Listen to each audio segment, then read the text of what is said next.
Consultant, to the Honorable Dr. Brian, PhD from International Corporation Team of 11 Maret University, to the Honorable Moderator, Dr. Muhammad Adrianus Bakhnas, Obstetric and Gynecologist, Maternal Fetal Medicine Consultant, to our Honorable International Lecturer, Professor Gustav Albert Decker, MD, PhD, FRCOG, France COG from Adelaide University, to the Honorable Panelists from Feto Maternal Division, to the Honorable Obgyn Staff Faculty of Medicine 11 Maret University, Dr. Mawardi Hospital, 11 Maret University Hospital, 11 Maret University Medical Faculty Staff, Affiliated Hospital Staff, and for Obgyn resident, co-assistant, medical student, and other participants who are present here today.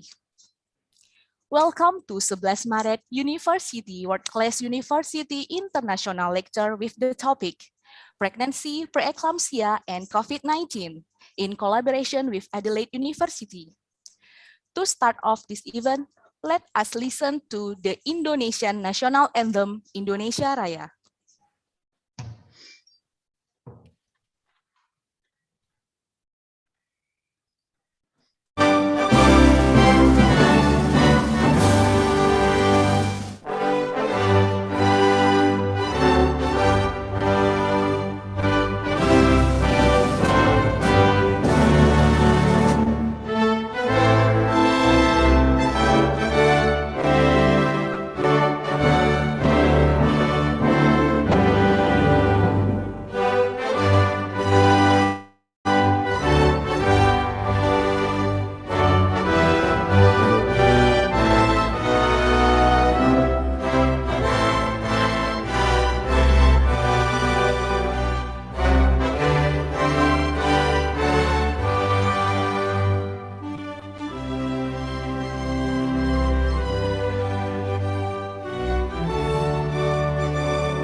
Next up, let us pray in our own belief for the success of this event.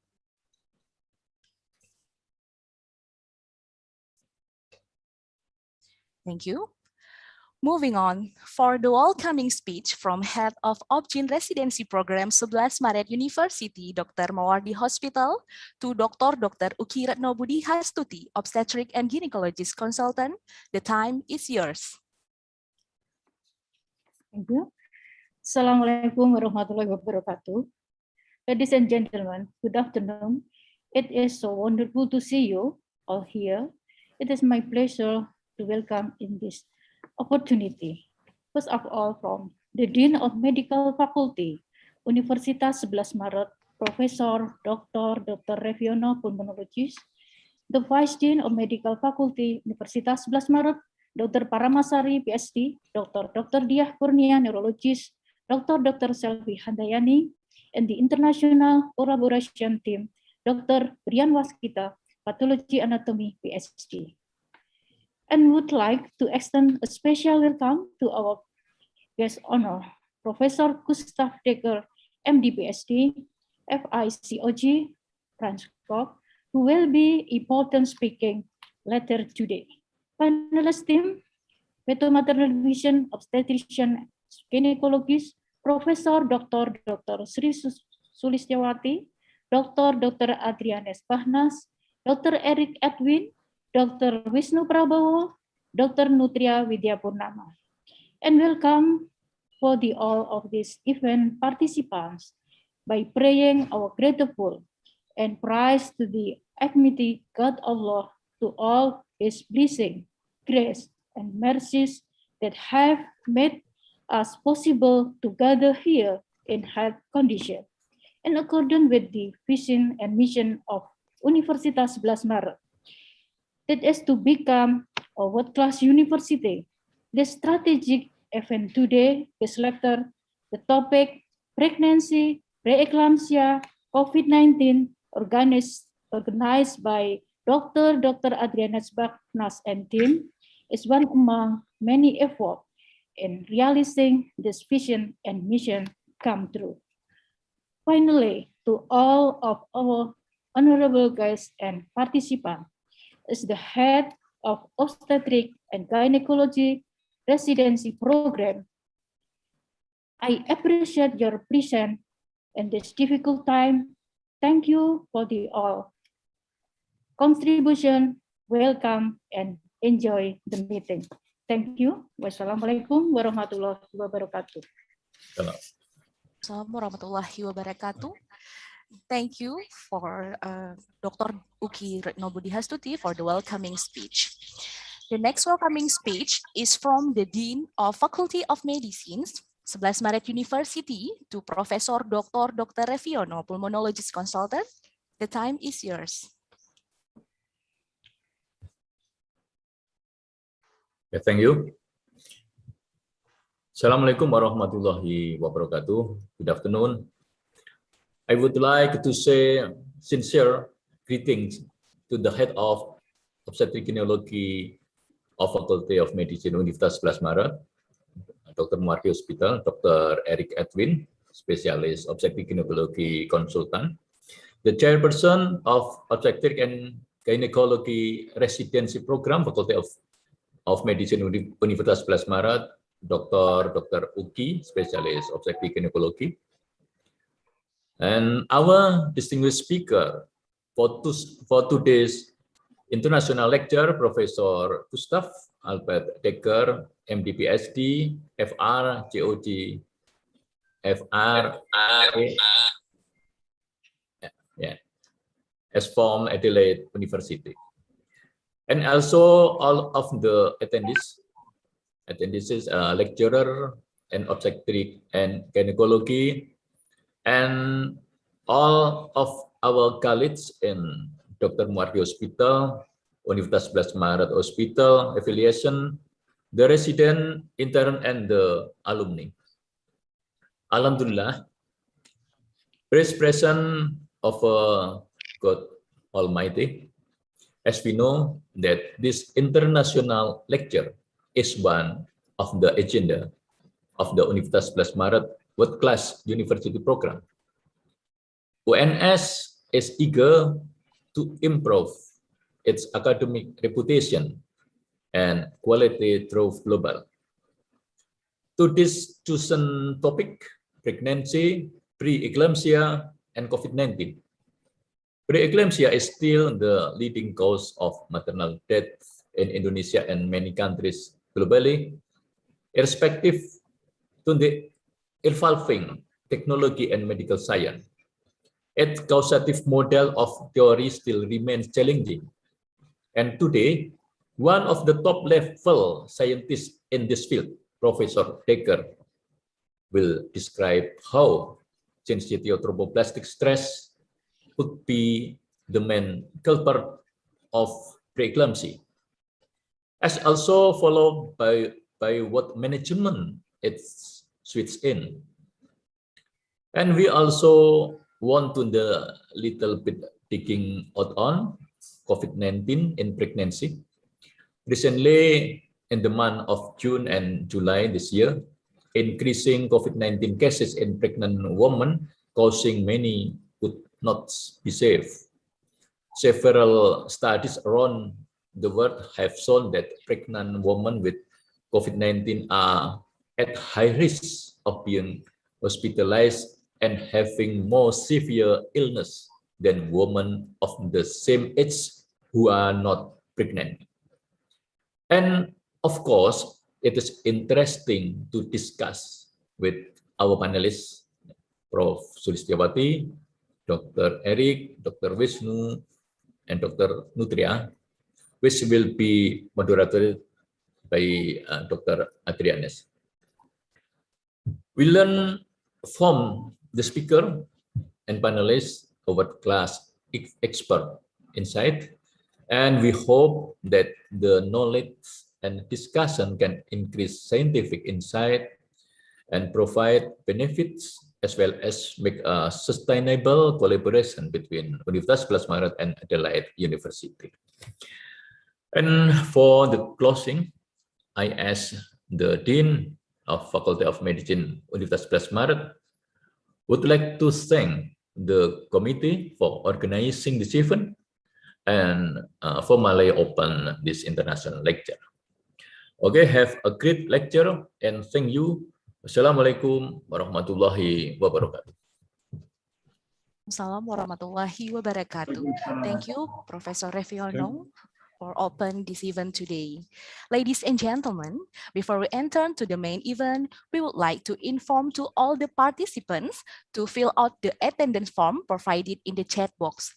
And there will be a few interesting door prize at the end of this event for some lucky participant. This event is also broadcasting on Veto Maternal Solo YouTube channel. Now we will start the main event with moderator Dr. Muhammad Adrianes Bahnas, obstetric and gynecologist consultant.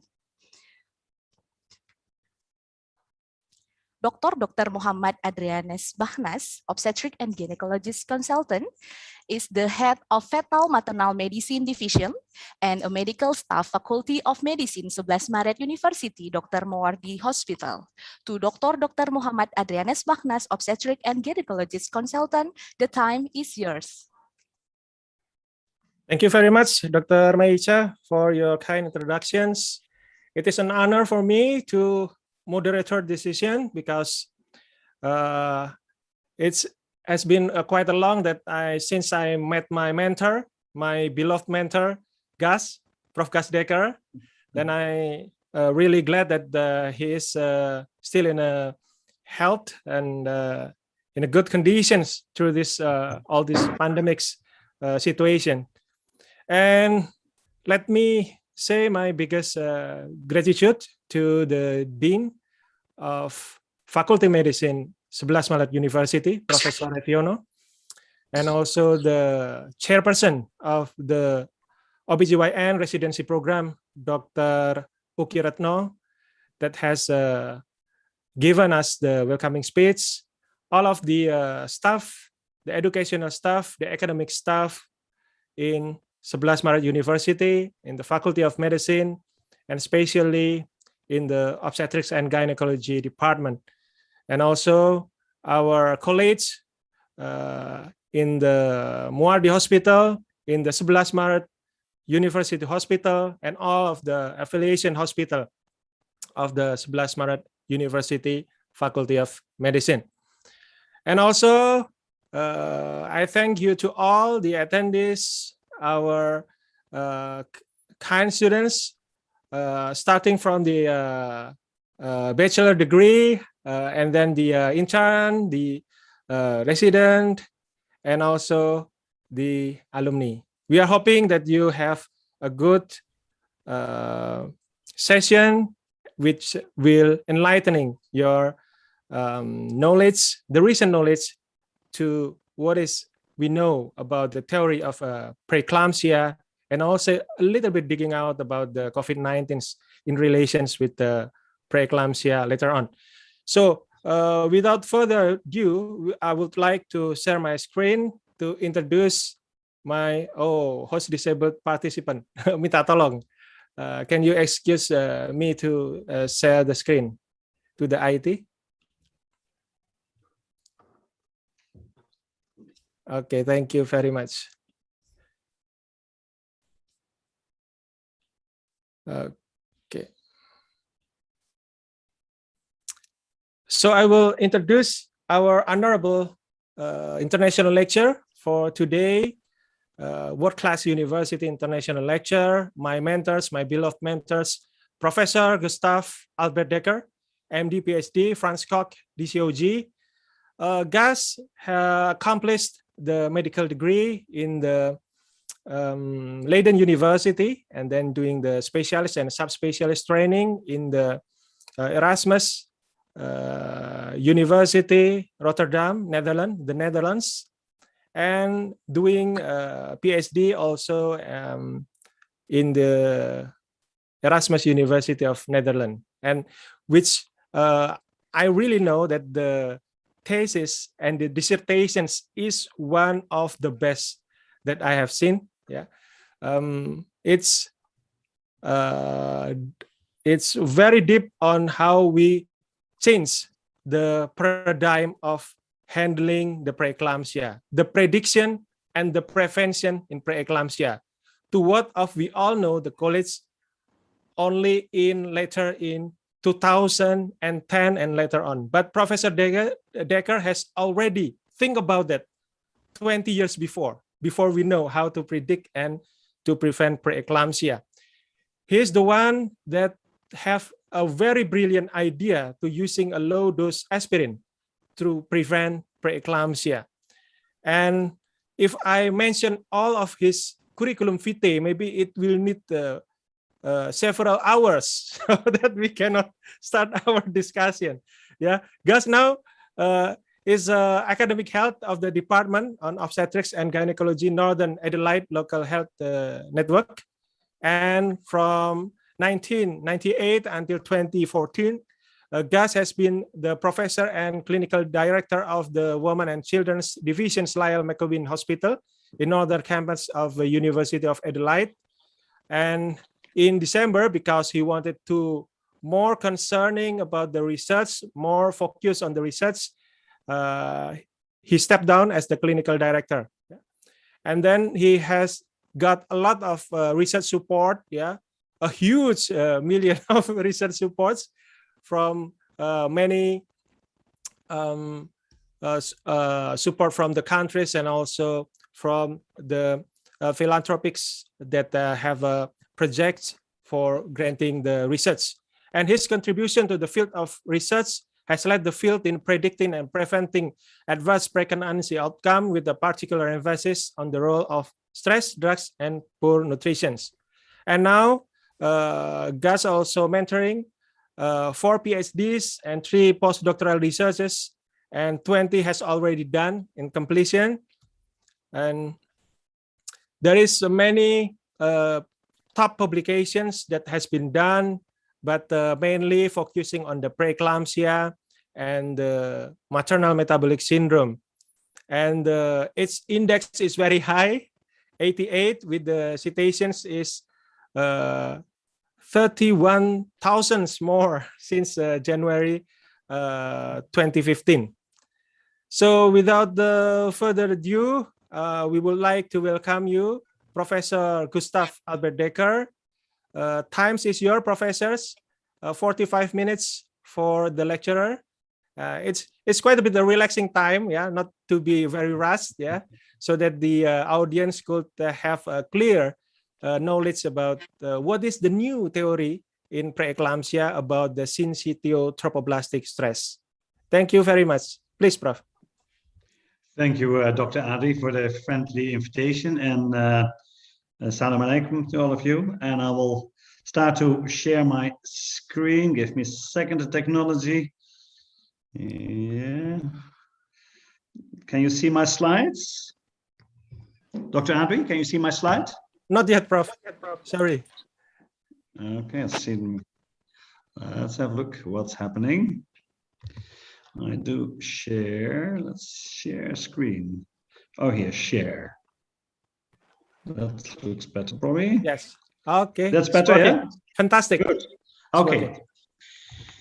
So I will talk about preeclampsia. Indeed, my research interests since the beginning of my career, and I looked at 1981 when Dr. Artery was born. I think, he's still a very young colleague. that's about the year that I started my specialist training. Anyway, so I think that let's start the lecture, and I will highlight to the participants that we have to start to approach preeclampsia as a very heterogeneous syndrome. We'll start with some introductory comments.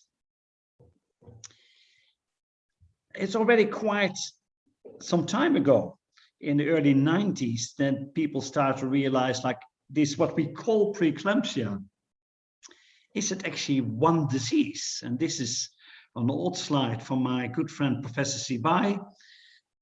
He looked at a huge American database, and they already noticed that if you look at birth weights, and this is the preeclamptic bars, that close to term, the birth weights were actually higher.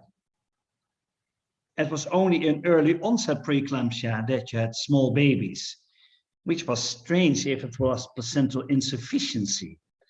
But no one, including myself, actually really took notice of that. And indeed, when Doppler started, and you try to visualize the mothers attached to these placentas, both these mothers that gave birth to these two babies had severe preeclampsia.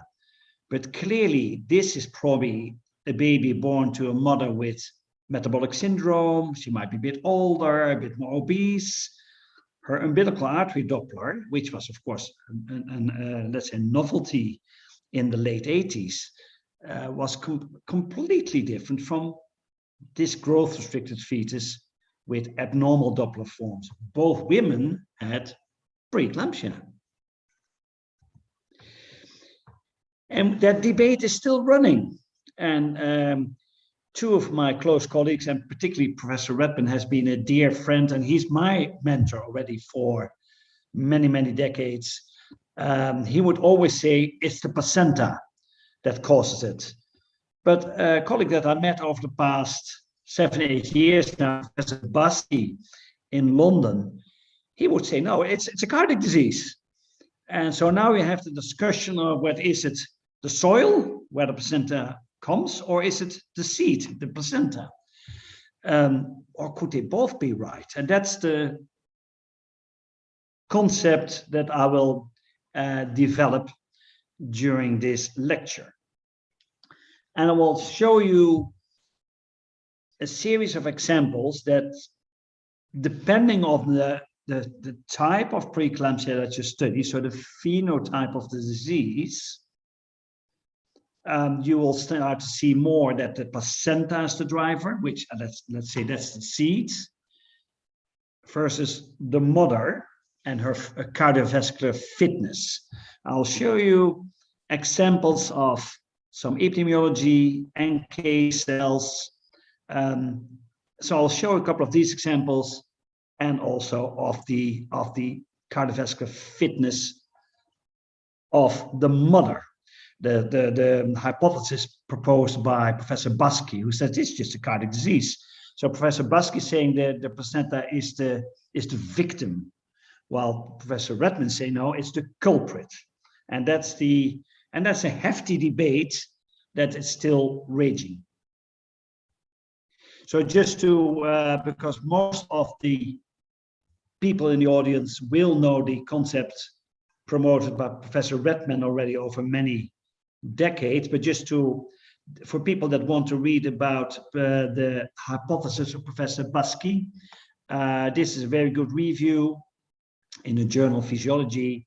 The whole concept of Professor Baski is that if you have a cardiometabolic disease, aging, etc., it would eventually go by underperfusing. So underperfusion of the placenta is, in his hypothesis, a core concept. And certainly the underperfusion of the placenta has been in the hypothesis for many theories already for a long time. But I know Professor Baski quite well now, and we had lively debates that concept of the underperfusion is probably actually one of the very controversial parts. And that's on this slide, a beautiful review from Professor Burton, together with Chris Redman and Jim Roberts. And Jim Roberts and Chris both went to Indonesia for the Indonesian ISHIP meeting in Bandung a few years ago. And Professor Burton is probably one of the best placentologists in the world. Professor Burton actually said, if you have, this is the classic story, of course, if you have a normal spiral artery, the trophoblast grows in and opens the spiral artery. The proximal part, also in normal pregnancies, will stay narrow. In preeclampsia, the invasion is superficial. But he made a mathematical modeling, which he proved in animal models, that if your proximal narrowing is the same, it actually will not affect the total flow volume, it will affect the flow profile. So in a normal pregnancy, indeed, this distal opening gives a nice laminar flow, gentle, and that causes that makes that there's no damage to the very vulnerable syncytial trophoblast, because that's a very vulnerable structure, the early villi. In the future, or basically in the preeclamptic scenario, or early onset preeclampsia, and I come back to that, the invasion is indeed, as we know, shallow, and you get a high flow, damaging like jet lesions in the placenta. And people have done a lot of ultrasound, know that of course you can see these jet lesions in the placenta. Initially, there is no underperfusion. Initially, there's no hypoxia. Later on, when you get secondary damage and atherosis, you get placental infarcts, and you get definitely ischemia and reperfusion. So at the fundamental level, I think that's one of the weaknesses in the theory of Professor Baski. Also from Professor Bertolt Hupfert, another leading placentologist, he made the point that for the mother to be sick, you need to have a sick syncytial trophoblast, and the spiral arteries, the cytotrophoblast, that leads to growth restriction. And you have a couple of very rare cases that we all see occasionally of super early preeclampsia, 23, 24 weeks, where there's a dysregulation of both cyto and syncytial trophoblast. So now going back to then the early presentation of spiral arteries, this is where immunology plays the big role, and I've done a lot of epidemiologic research there, and also looked at different SNPs in this area. But the concept is again from that same review from Graham Burton and Chris Redman. This is where you have particular NK cells in the mother talking to the paternal HLA-C2. That gives the, if it's disturbed, you get your superficial placentation. I would say actually it hasn't affected, initially it has the pulsatile flow and not as much reduced, but it's the pulsatile flow that causes, you get at least a stressed placenta, and then you get your disease. And just to highlight that you don't have to go into details of the slide, it's coupling between specific NK cell repertoire of the mother and the paternal HSC actually also influences birth weight. So if you don't have, because if it's the spiral arteries that are affected, if you don't have a good immune match, you don't get good invasion, and you expect to see also growth restriction.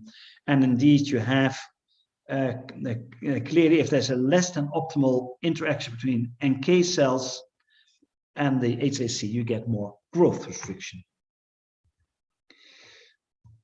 I've been involved in lots of epidemiological studies over the many years, and that's been working often with Pierre Robillard, a French colleague who was initially in Guadeloupe.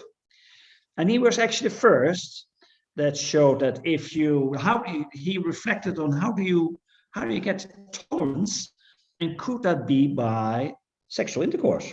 Because that's the way a woman would get exposed to the paternal antigens. And he was the first to show that if you have a longer sexual relationship, here you have 0 to 12 months. And in his cohort in Guadeloupe, you could see that if you have a lengthy sexual relationship, you get less preeclampsia. Short relationships have more preeclampsia. Now, there's something very peculiar. You could argue indeed that within modern nature, also Modern Nature wants to reinforce that you get a good placenta in a lengthy, committed relationship.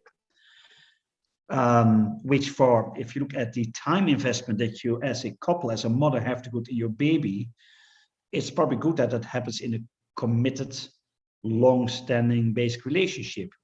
There's something peculiar here, that's the multiples have the same, and that's because in many of the Caribbean islands, where Guadeloupe is, women apparently have a great distrust of men, and they would typically make, for every baby, they select a new man. So that brings the concept of preemie paternity. So if you have 6 babies in Guadeloupe, you have 6 fathers of your babies. So every time they conceive, there's again the time that they need to build up the tolerance to their partner, which is a quite peculiar form of reproduction, of course. Because that study was done in a tropical island, and there was a bit of distrust towards the stats in Guadeloupe. People did not believe in. Now, we did actually the scope study, and the scope study, I will show several slides of the scope study, was an international study on 5,500 healthy nulliparous women, first pregnancies without any pre-existing disorders, where we had trained research midwives. They're taking very detailed histories with a lot of laboratory work. We in Adelaide, we looked at genetic risk factors, but we also got a lot of personal data. And we looked at prospectively now in the length of sexual relationship and the effect on adverse pregnancy outcomes, also looking at growth restriction. And that was quite interesting. So that's basically the scope study. We had good data on 5,690. In the whole scope study, we had about 5% preeclampsia. In the hospital where I work, we're running about 12-13% preeclampsia. So we have a very high risk area. Now look at these 277 preeclamptics. Of the 277 preeclamptics in the prospective cohort, actually only 1 in 5 had an abnormal uterine artery Doppler at 20 weeks.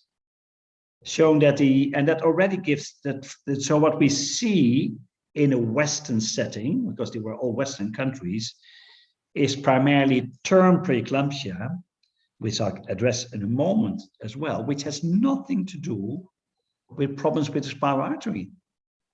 And indeed, if you look at the short sexual relationship here, 0 to 3 months, it was almost significant, but it did not make significance. If you look at the number of SGAs, so much more small babies had abnormal Dopplers, as you would expect with spiral artery, lack of spiral artery invasion, you get small babies. And here you could see that a short sexual relationship clearly has an effect. Here you see the adjusted odds ratio was quite clearly a risk factor for having a growth-restricted baby, because it affects your cytotrophoblast invasion.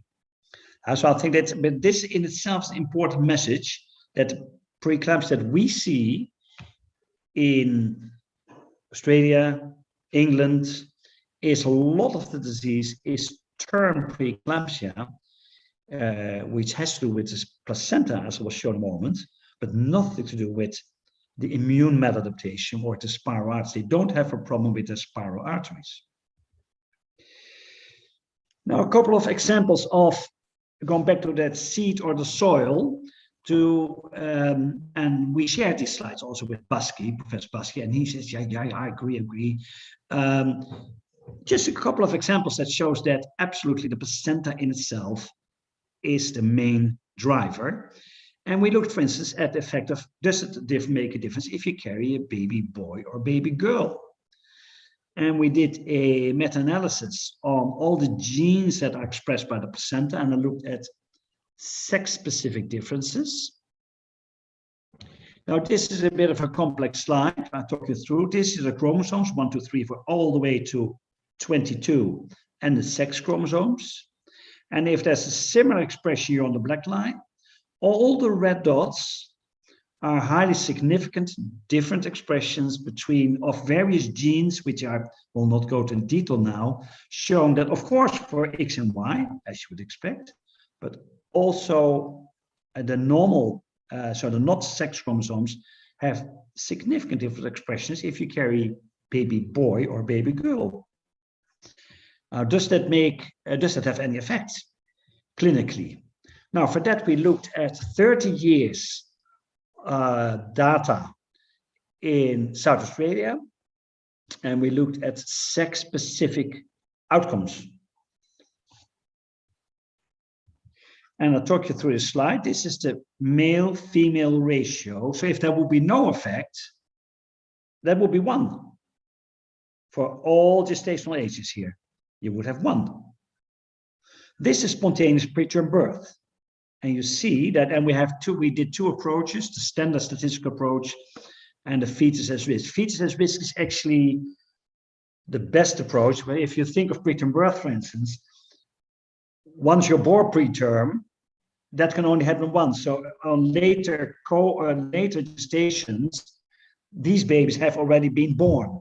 So for perinatal outcomes, the best one is the fetus at risk, but we show on the slide both methods, but you can clearly see for spontaneous preterm birth, that's a male business.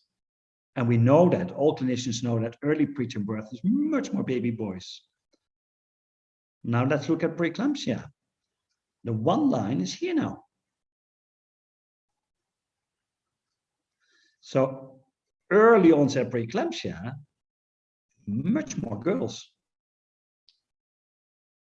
Because we see more term pregnancies. If we look at our overall number of preeclamptic pregnancies, there's a slight dominance of boys because most of them are term. But if you dissect it with gestational age, you see that the early onset preeclampsia is more with baby girls.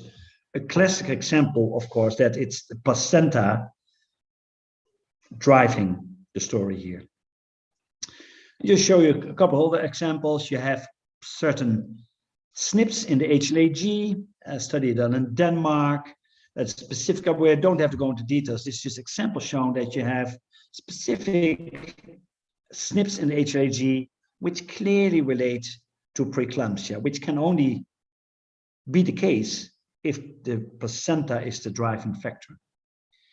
And we published, and I'll just show you the title, we published a few years ago now in the British Journal that if there is the presence of particularly CMV, one of the herpes viruses, if there's CMV in the fetus, which we do normally, we do a heel prick at the birth in Australia to look at certain diseases like cystic fibrosis, etc. But we went back to the heel prick and did try to see if we could see presence of CMV viruses, and having a presence of a CMV virus had a clear association with hypertensive disorders. All clearly examples that the placenta is the culprit. And then another very clinical thing is what happens if you have a bit of bleeding, the early problem with the placenta. And this is from the SCOPE study and clinically directly relevant. You can see that if particularly here you look at a risk of preeclampsia, particularly if you have a woman with a bleeding that takes a bit longer in early pregnancy, which is so common, so then the risk for preeclampsia goes up dramatically. And that's clinically relevant for clinicians to know that if you see, which is so common, if you see a patient has bleeding for a few days, you say, okay, this could be preeclampsia. You could argue that's the woman where you ask for uterine artery to get a bit more insight in her placenta. If you look at the concept of the soil and the seed, in the end, they do merge. And this was published by Kirk Conrad. He said you also, for the placenta to form, you need to have a healthy decidua. And that healthy decidua, of course, becomes part of a healthy woman. So in the end, the placentation, of course, is affected by the mother's health. And he looked at PCOS, endometriosis, even hyperinsulinemia, hyperhomocystinemia, that would all affect the decidual health, and with the decidual health, of course, you would affect the placentation. Of course, he did mention here the NK cells and the HLA-C2. So in his concept, the story starts with problems in your decidua, dysregulation of the immune interaction, and so on and so on. So I think this that we have here, it's nice to think of the seed and the soil, but there's clearly at some stage they do meet. And I think that's a theme that I will support. I think more of the fact that there's the seed and the soil, so to speak. So that brings me also now to, which is coming through already, hopefully, this is, we talk about a syndrome. Preeclampsia is the way you present. You present with a hypertensive proteinuric situation. It's not one disease. And we need to put our thinking differently. This was already mentioned, I think about 15 years ago by Professor Redman. He warned us, don't treat this as a single entity. It's a syndrome. Yeah, and that's and I think we should, and including myself again, I should have listened a bit more carefully earlier. And I think he was absolutely right. And just to make a little parallel, when you talk about preterm birth, when I was, so not long before after Dr. Adi was born, when I was a registrar in training, preterm birth was just a disease. You had the diseased preterm birth, which looking backwards now is very dumb, stupid concept. And if you read, this is just, and now we say spontaneous preterm birth is a complex syndrome where you have multiple pathways, and this is just a slide to have. You might have infection, you might have placenta involvement, stress, and insufficient surface, the cervical incompetence. So you have to say you get into preterm birth. It's similar, like I have fever because of this and this. You have preterm birth because of these and these factors, and that's the same thinking we have to do now for preeclampsia. Just the way you present, but this is not a single entity. So that brings me that I think that Professor Redman, and he had been working on this for a long time, he basically started saying this is all the maternal disease. We know the maternal disease. The maternal disease is caused by syncytial trophoblast stress. And syncytial trophoblast stress starts to release pro-inflammatory particles and an imbalance in the angiogenic factors that I'll show shortly. So I think, and he said, think of that. This is the well-known cartoon of a blind man trying to diagnose what an elephant is. And depending where you grab the elephant, you see totally different aspects. And indeed, it was probably because of it was so convenient. High blood pressure was first discovered, and we just start to focus on the high blood pressure, where we know that's just one of its manifestations. So going back to the placenta. So it's the, and for the younger students and the in the audience, just placenta. This is here you get the syncytial trophoblast, which is the total area is about 2 soccer fields. Here you have the intervillous space. Intervillous space only develops at about 10 weeks. And here you have the spiral arteries, so that's the cytotrophoblast growing into the spiral arteries, opening them up and getting this nice friendly laminar flow. So that's the same image, but in another way. Here you have the intervillous space, the floating villi, and the cytotrophoblast growing in. And this was work done by Brosens and Pijnenborg in the late 80s, showing indeed that in a normal pregnancy you have a deep cytotrophoblast invasion, destroying the muscular layer and the nerves. And while in early onset preeclampsia and placental growth restriction, the mother's immune system at some stage say, I will stop this invasion. And that then leads to the flow that I showed you earlier. You get this high damaging pulsatile flow. So this is from a review by Professor Charnock-Jones together with Chris Redman. We now talk about early onset preeclampsia, which is, I'm okay with that because we need to have some definitions. We have to accept this is, of course, relatively arbitrary cutoff at 34 weeks. So early onset preeclampsia is given birth before 34 weeks with preeclampsia and late onset.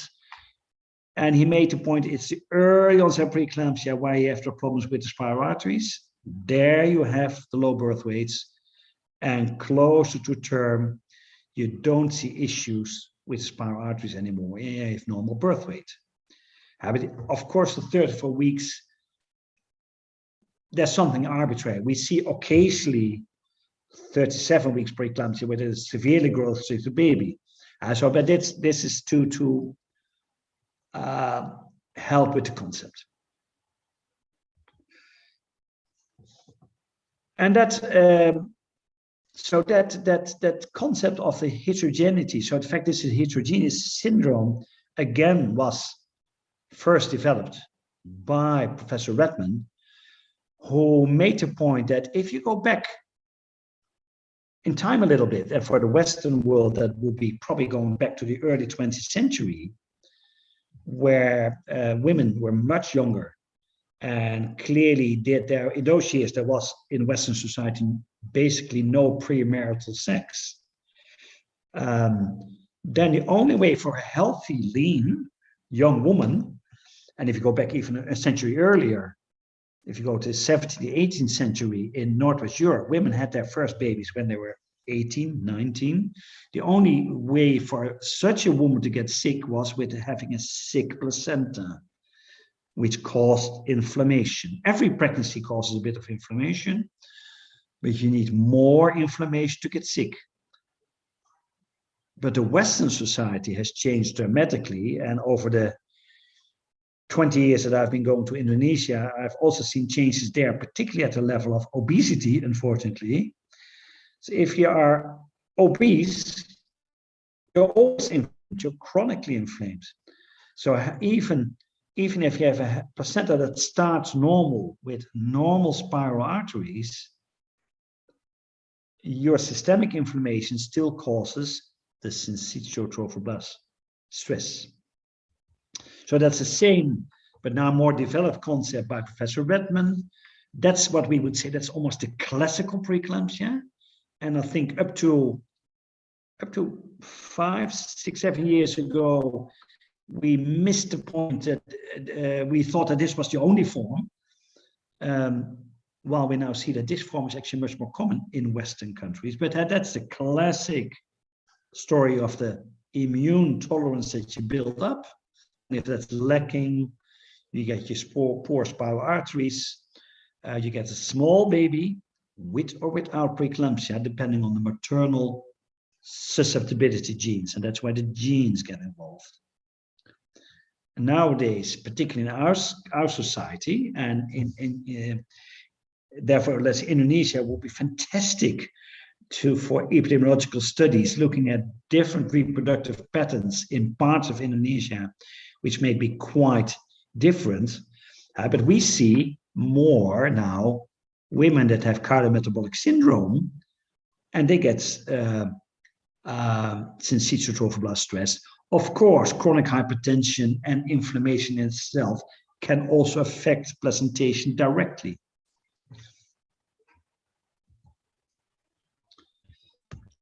So but Chris clearly made the points that in the end, it's syncytial trophoblast stress that makes a mother sick.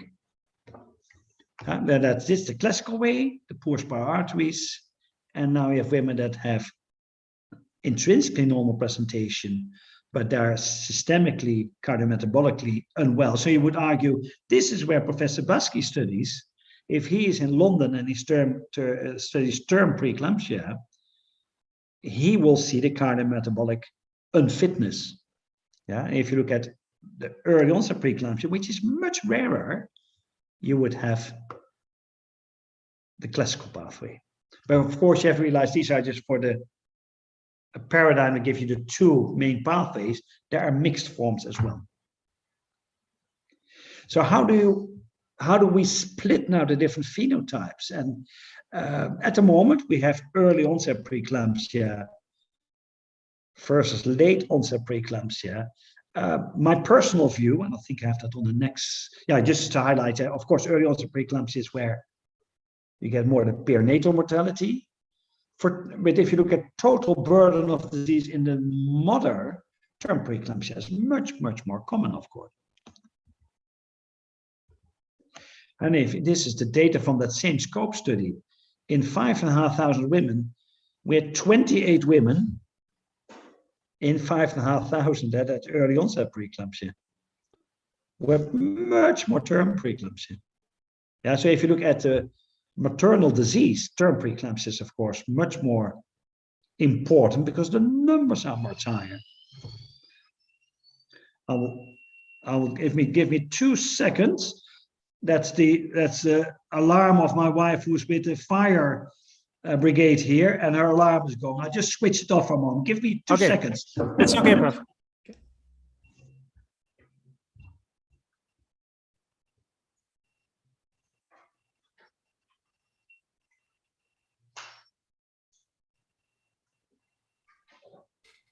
Maaf, kita menunggu sejenak, ada alarm di kediaman Prof. Dekker. Mudah-mudahan bukan hal yang serius ya.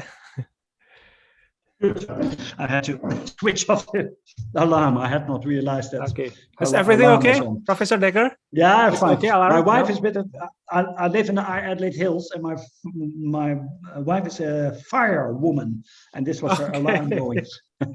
Sorry for the interruption. It's okay, Prof. Just so if you follow that idea of early onset preeclampsia for term preeclampsia, it's also interesting to see that, and it would be good to look at the stats in Indonesia as well, that if you look at this is the scope study, which was primarily Australia, New Zealand, and England. Of all the preeclamptic cases that we had overall 5.3% preeclampsia. 1 in 4 was early onset preeclampsia, relatively rare.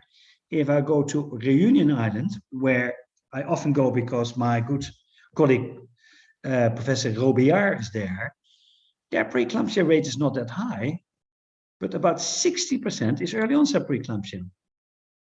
So their reproductive pattern is completely different. And it would be very, and I know that there's several colleagues now in particularly Java that look at their epidemiological data with preeclampsia. It would be very good also to get these data, so not only report on overall preeclampsia, but what type of preeclampsia, early onset or not. And what I would also strongly suggest then, more and more, if we say that the difference is really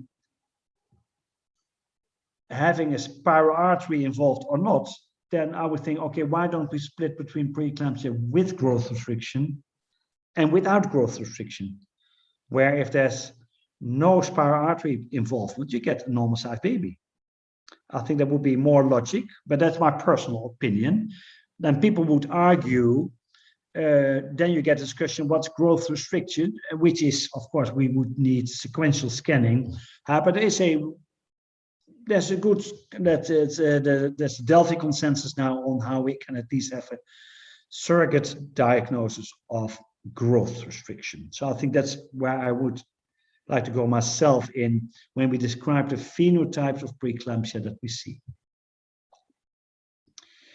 Good. Now let's focus a little bit to other risk factors. So what for that common phenotype of late preeclampsia, what are the risk factors then? So what's the risk factors here then? And I already shortly mentioned the obesity and metabolic syndrome. And that's indeed probably one of, at least in our society, one of the big drivers. So I think this is, of course, a bit of an exaggeration, but you can even have food inflammation every time you go. And I tell this to all my medical students. I think if I tell them, if I see you in McDonald's, I will stop the car and tell you off that as future doctors, you should not be seen in a fast food restaurant, because that if you go to KFC, McDonald's, etc., you eat yourself in food inflammation. You can have, and it is studies on KFC nuggets.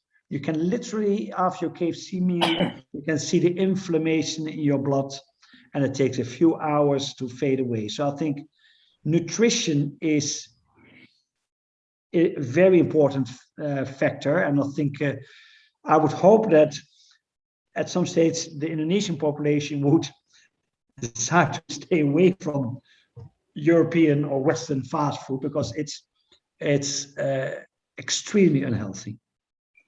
And we do see, this is not from our population, but we definitely do see patients like this. We have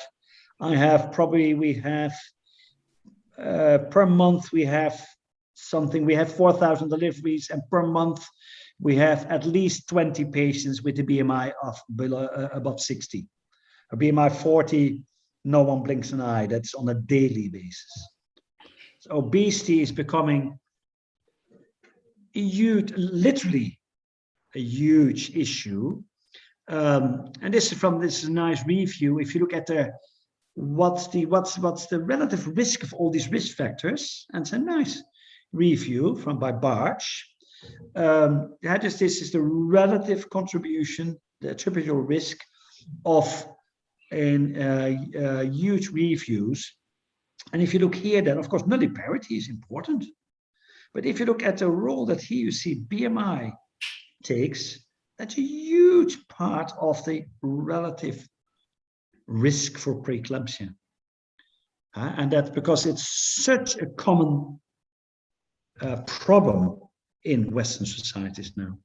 In the hospital where I work, and it's part of the reason why we see so much, the average mean and median, it's a nice Gaussian curve, BMI is 30. If you look at obesity and preeclampsia, there is many potential pathways that could be involved. And it's against a nice review by Lopez Jaramillo in Frontiers in Physiology. And that was a hypothetical review. They looked at what could be the mechanisms, and I think we desperately need further studies here. And I think that clearly the abnormal lipid profile in itself could be toxic. The insulin resistance, the higher insulin, the poorer your cytotroph plus invasion, being obese and inflamed causes you to have endothelial cell dysfunction. So you can think of many ways why obesity and insulin resistance can cause preeclampsia. We know that, of course, if you look at the metabolic profile, there's a lot of similarities. High insulin, insulin resistance, leptin, adiponectin is controversial, but TNF, IL-6, they're all very similar between preeclampsia, and this preeclampsia and term preeclampsia primarily, and obesity. You can look at advanced glycation end products. They could affect the endometrium. So a lot of research needs to be done at this level.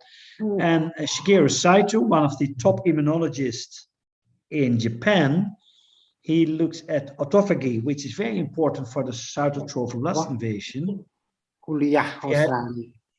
Is it okay? Sorry, I did hear. If you have an impaired autophagy, yeah. Is there a question? No, Professor, it's from the. I'm sorry. There was no, that's fine. So if there's impaired autophagy, you get problems with the cytotrophoblast invasion. That's basically inhibition of autophagy, where the cytotrophoblast eats itself in, goes with shallow trophoblast invasion. And he made the point that if you're obese, if there's too much insulin floating around, that actually suppresses autophagy, and with degrees of starvation, you get actually better spiral artery invasion. And he makes the point that what we know as pregnancy nausea and hyperemesis, that reduced appetite that a woman has in the first trimester probably assists with better spiral arteries. And so this is a review that I wrote a few years ago. I looked just to list a few. You have the inflammatory cytokines. If you're obese, you have a hyperdynamic circulation, you have dyslipidemias, increased sympathetic activity.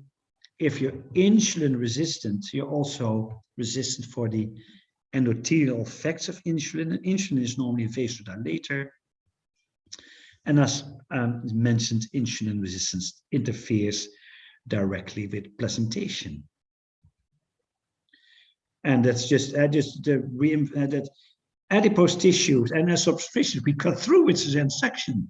We just think that's a bit of yellow tissue, but it's highly active endocrine tissue, which produces an enormous amount of inflammatory cytokines. So if you're more obese, you're more inflamed. That's probably also, if you step outside pregnancy, the association with cancer, etc., and of course cardiovascular disease. So clinically, this is also relevant, and this from Professor Tathani, together with Karamanchi. Now, these two were the guys that discovered the soluble FLT and placental growth factor imbalance.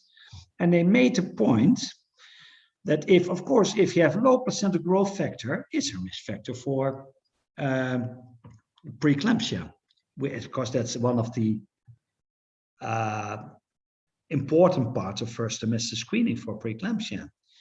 If you take that same low placental growth factor and you have it in a patient who is insulin resistant, and sex hormone binding globulin is a marker. If it's depressed, it's a marker for insulin resistance.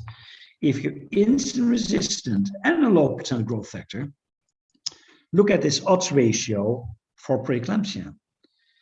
So I think that that itself, that concept has not been, and surprisingly actually, has not been integrated yet in the Fetal Medicine Foundation yet. Well, it would be very easy to integrate that in the first semester screening. Work by Jim Roberts, showing indeed that it's in his work, it's particularly systemic inflammation that's caused the effect and causing endothelial cell dysfunction, and particularly by an inhibition of the nitric oxide. ADMA is an endogenous inhibitor, and if you're more obese, you have more ATMA, and with more ATMA, you have NO deficiency. So that's again showing the complexity of obesity, and we need much more work to get a complete picture, and also to get an idea on how to intervene. But I have, because Dr. Adi asked me to show some novel and exciting things, and I'll come to it. This is from the a study that I did with Pierre Robillard, and we looked at the population of La Réunion in the Indian Ocean. The benefit was that it was a population-based cohort. No one could escape the island literally, so we had all the data of the whole island. It's a small island. It's probably the size of Bali. And we looked at the level of the BMI and the risk of preeclampsia. Very, very simple. And we looked at the two subtypes of preeclampsia. And with a lot of mathematical modeling, this is early onset preeclampsia, the light gray bar. You see it's a bit of an effect. It is significant, but it's statistically significant, but it's very, very, very modest. Look at term disease. You see a lot of preeclampsia. So we concluded that being more obese is clearly a risk factor for particularly the term disease, causing this disease, trophoblast disease. But and that's the common thing that we see.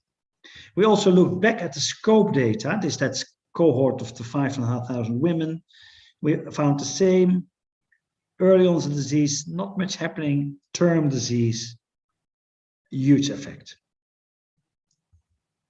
While if you compare it with maternal age, for instance, on the same cohort from that's Guadeloupe, sorry, from La Réunion, you see that maternal age is a risk factor for early onset and late onset disease. And then this is quite novel. It's just been published in the BMJ recently, where we looked back at gestational weight gain. And I can certainly tell Dr. Adri that in the year that he was born, monitoring weight was absolutely important and standard. And then for a lot of reasons, we basically stopped doing it. I think when we started, we learned about the spiral arteries, just said, oh, there's all this weight gain thing is rubbish.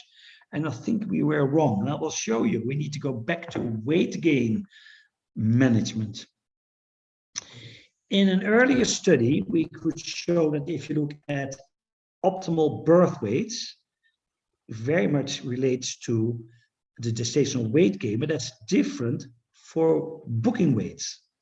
And you can easily calculate it that this one, Y, is the optimal gestational weight gain is minus 1.2 times that BMI plus 42. So if you take a woman that's a BMI 40, minus 1.2 would be minus 48, plus 42. Ideally for BMI 40, that woman should lose 6 kilos. If you're a lean woman, with a BMI of 20, if you do this formula, it shows that you need to gain about 18 kilos. And that will be your optimal gestational weight to get optimal birth weights. Then we looked at optimal gestational weight gain and preeclampsia. And that's what we published in the British Medical Journal. If you look at overweight, it already starts with overweight here, obese and super obese. If you had an optimal gestational weight gain, your term preeclampsia rate was about half compared with people that did not have the optimal gestational weight gain. And for obese, odds ratio 0.44, and for super obese, 0.33. I shall clearly show that on one hand, the BMI is a big risk factor, but you can, and that's probably a hopeful message, you can, even when you're pregnant, you can change at least your risk for term disease by now hopefully listening to the doctor or the dietitian or the midwife and controlling the weight gain, which for most obese women would be weight loss. Yeah, and I think, and I do this now in my clinic. If I see one of yet another big woman, I'll say you have to stop drinking Coca-Cola. You don't go to KFC and McDonald's anymore, and really have to eat veggies, and lean meat, lean fish if you're not a vegetarian, and try to limit that weight gain. So this is now, I think, very exciting, and we need to see how can we, because this is an observational cohort. Now we have to see if we can replicate this in a trial, which is, of course, it will be by definition not a double-blind trial, but I think it would be very interesting and cheap in your own populations to see how this would translate in an Indonesian setting. To continue on the metabolic syndrome, because it's all part of metabolic syndrome. The metabolic syndrome has different ingredients, and that's what we published, I think 2 years ago now. This is all based on the SCOPE data, the SCOPE cohort. So these are all ingredients of the metabolic syndrome. Of course, blood pressure plays a part, but if you look at being obese, yes or no, but triglycerides, for instance, where you again go back to your diet, your triglyceride, this is the adjusted risk factor. This is the individual risk of the components of the metabolic syndrome and the risk for preeclampsia. showing again that ideally you would have a pre-pregnancy healthy woman, and that woman should look after her weight and her diet. And we're currently doing a study on the effect of sweeteners, but people think, oh, I'll go start to drink diet Pepsi, etc. But the sweeteners have a very adverse effect on the triglycerides and they are very unhealthy. To finish on the metabolic syndrome, if you think of the fetal origins of adult disease, the Barker hypothesis, your biggest risk factor for metabolic syndrome would be your own birth weight. And we looked at that this was the initial study on the scope cohort, where we just looked at the maternal birth weight and what was her risk of preeclampsia when she got pregnant. And you could see that indeed, if your own birth weight as a woman was low, your risk was nice, 3.5 kilos was low. And if you were born in this birth weight category, you had a high risk for preeclampsia. And we just published this in obesity, where this is also on the scope cohort. And you see here, and it's a bit of a busy slide, but if you look at preeclampsia, this is the odds ratio. If you look at if your birth weight as a mother was below 2.5 kilos, odds ratio 1.6. If you compared it with a woman that had a high birth weight herself, her risk for preeclampsia when she was 25 or 30 years older was much lower. So you see that also at the level of maternal birth weights, Barker hypothesis, fetal origins of adult disease, it shows that cardiometabolic syndrome translates in a risk for preeclampsia.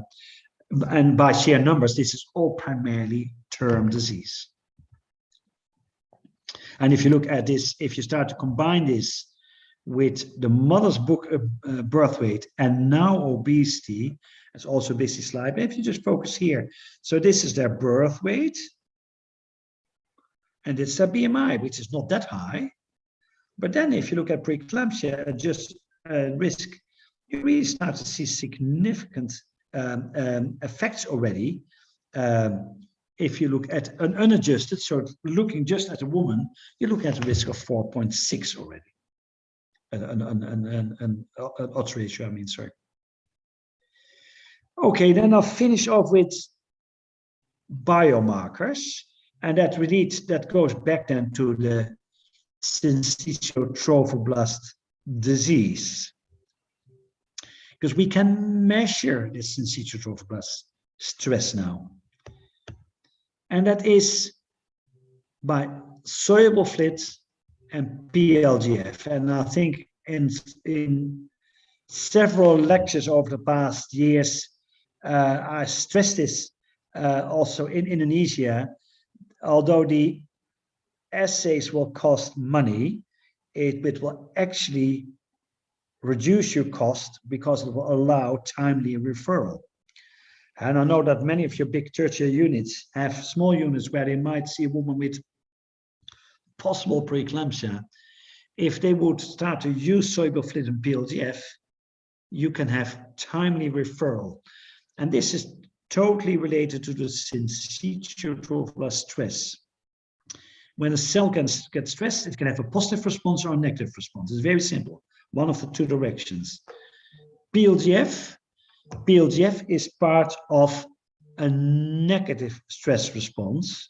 So when the syncytial trophoblast gets stressed, you get a negative stress. PLGF decreases.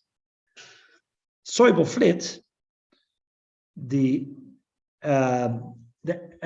works antagonistic to PLGF, increases. Let's look at now, this is the original Levine study where they had longitudinal data. It's a very interesting study. This is normal pregnancy. In a normal pregnancy, PLGF goes up to 32 weeks. And then apparently the syncytial trophoblast gets stressed even in normal pregnancies. Soluble FLIT goes up in late pregnancy. This is normal. So the syncytial trophoblast gets stressed close to term. And probably as clinicians, we know that because a lot of the post-term complications, we normally say, oh, that's it, your placenta is getting old. Now, it's literally true. Your placenta is getting old. And aging is an inflammatory condition.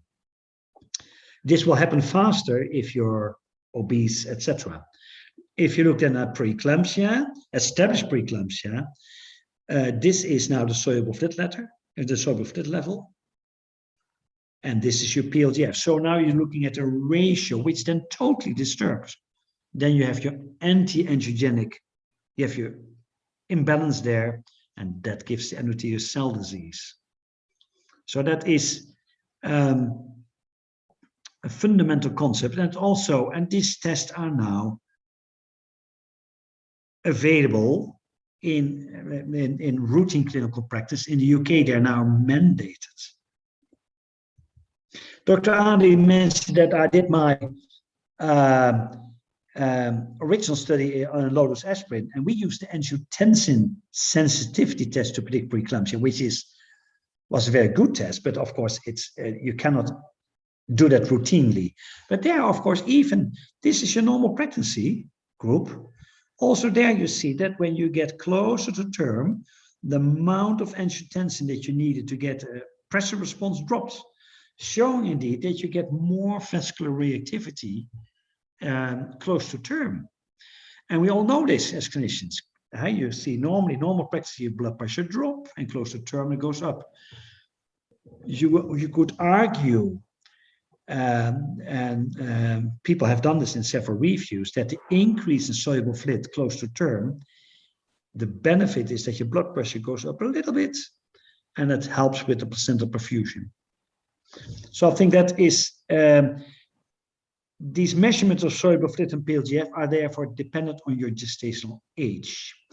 And this is the lead study there by Zeisler, and we actually were part of it, but our freezer went down, so we lost all our samples. In the end, we were not part of the study, but I looked at soluble fluid PLGF ratio, and this is now the foundation for a huge change in obstetrics, particularly if you have a reassuring soluble fluid ratio, which is if the soluble fluid is low, of course your ratio gets low.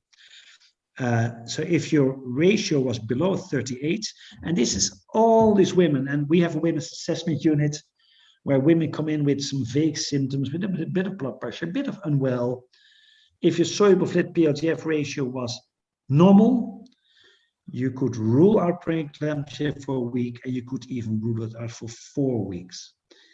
And so lots of modeling has done in different healthcare settings.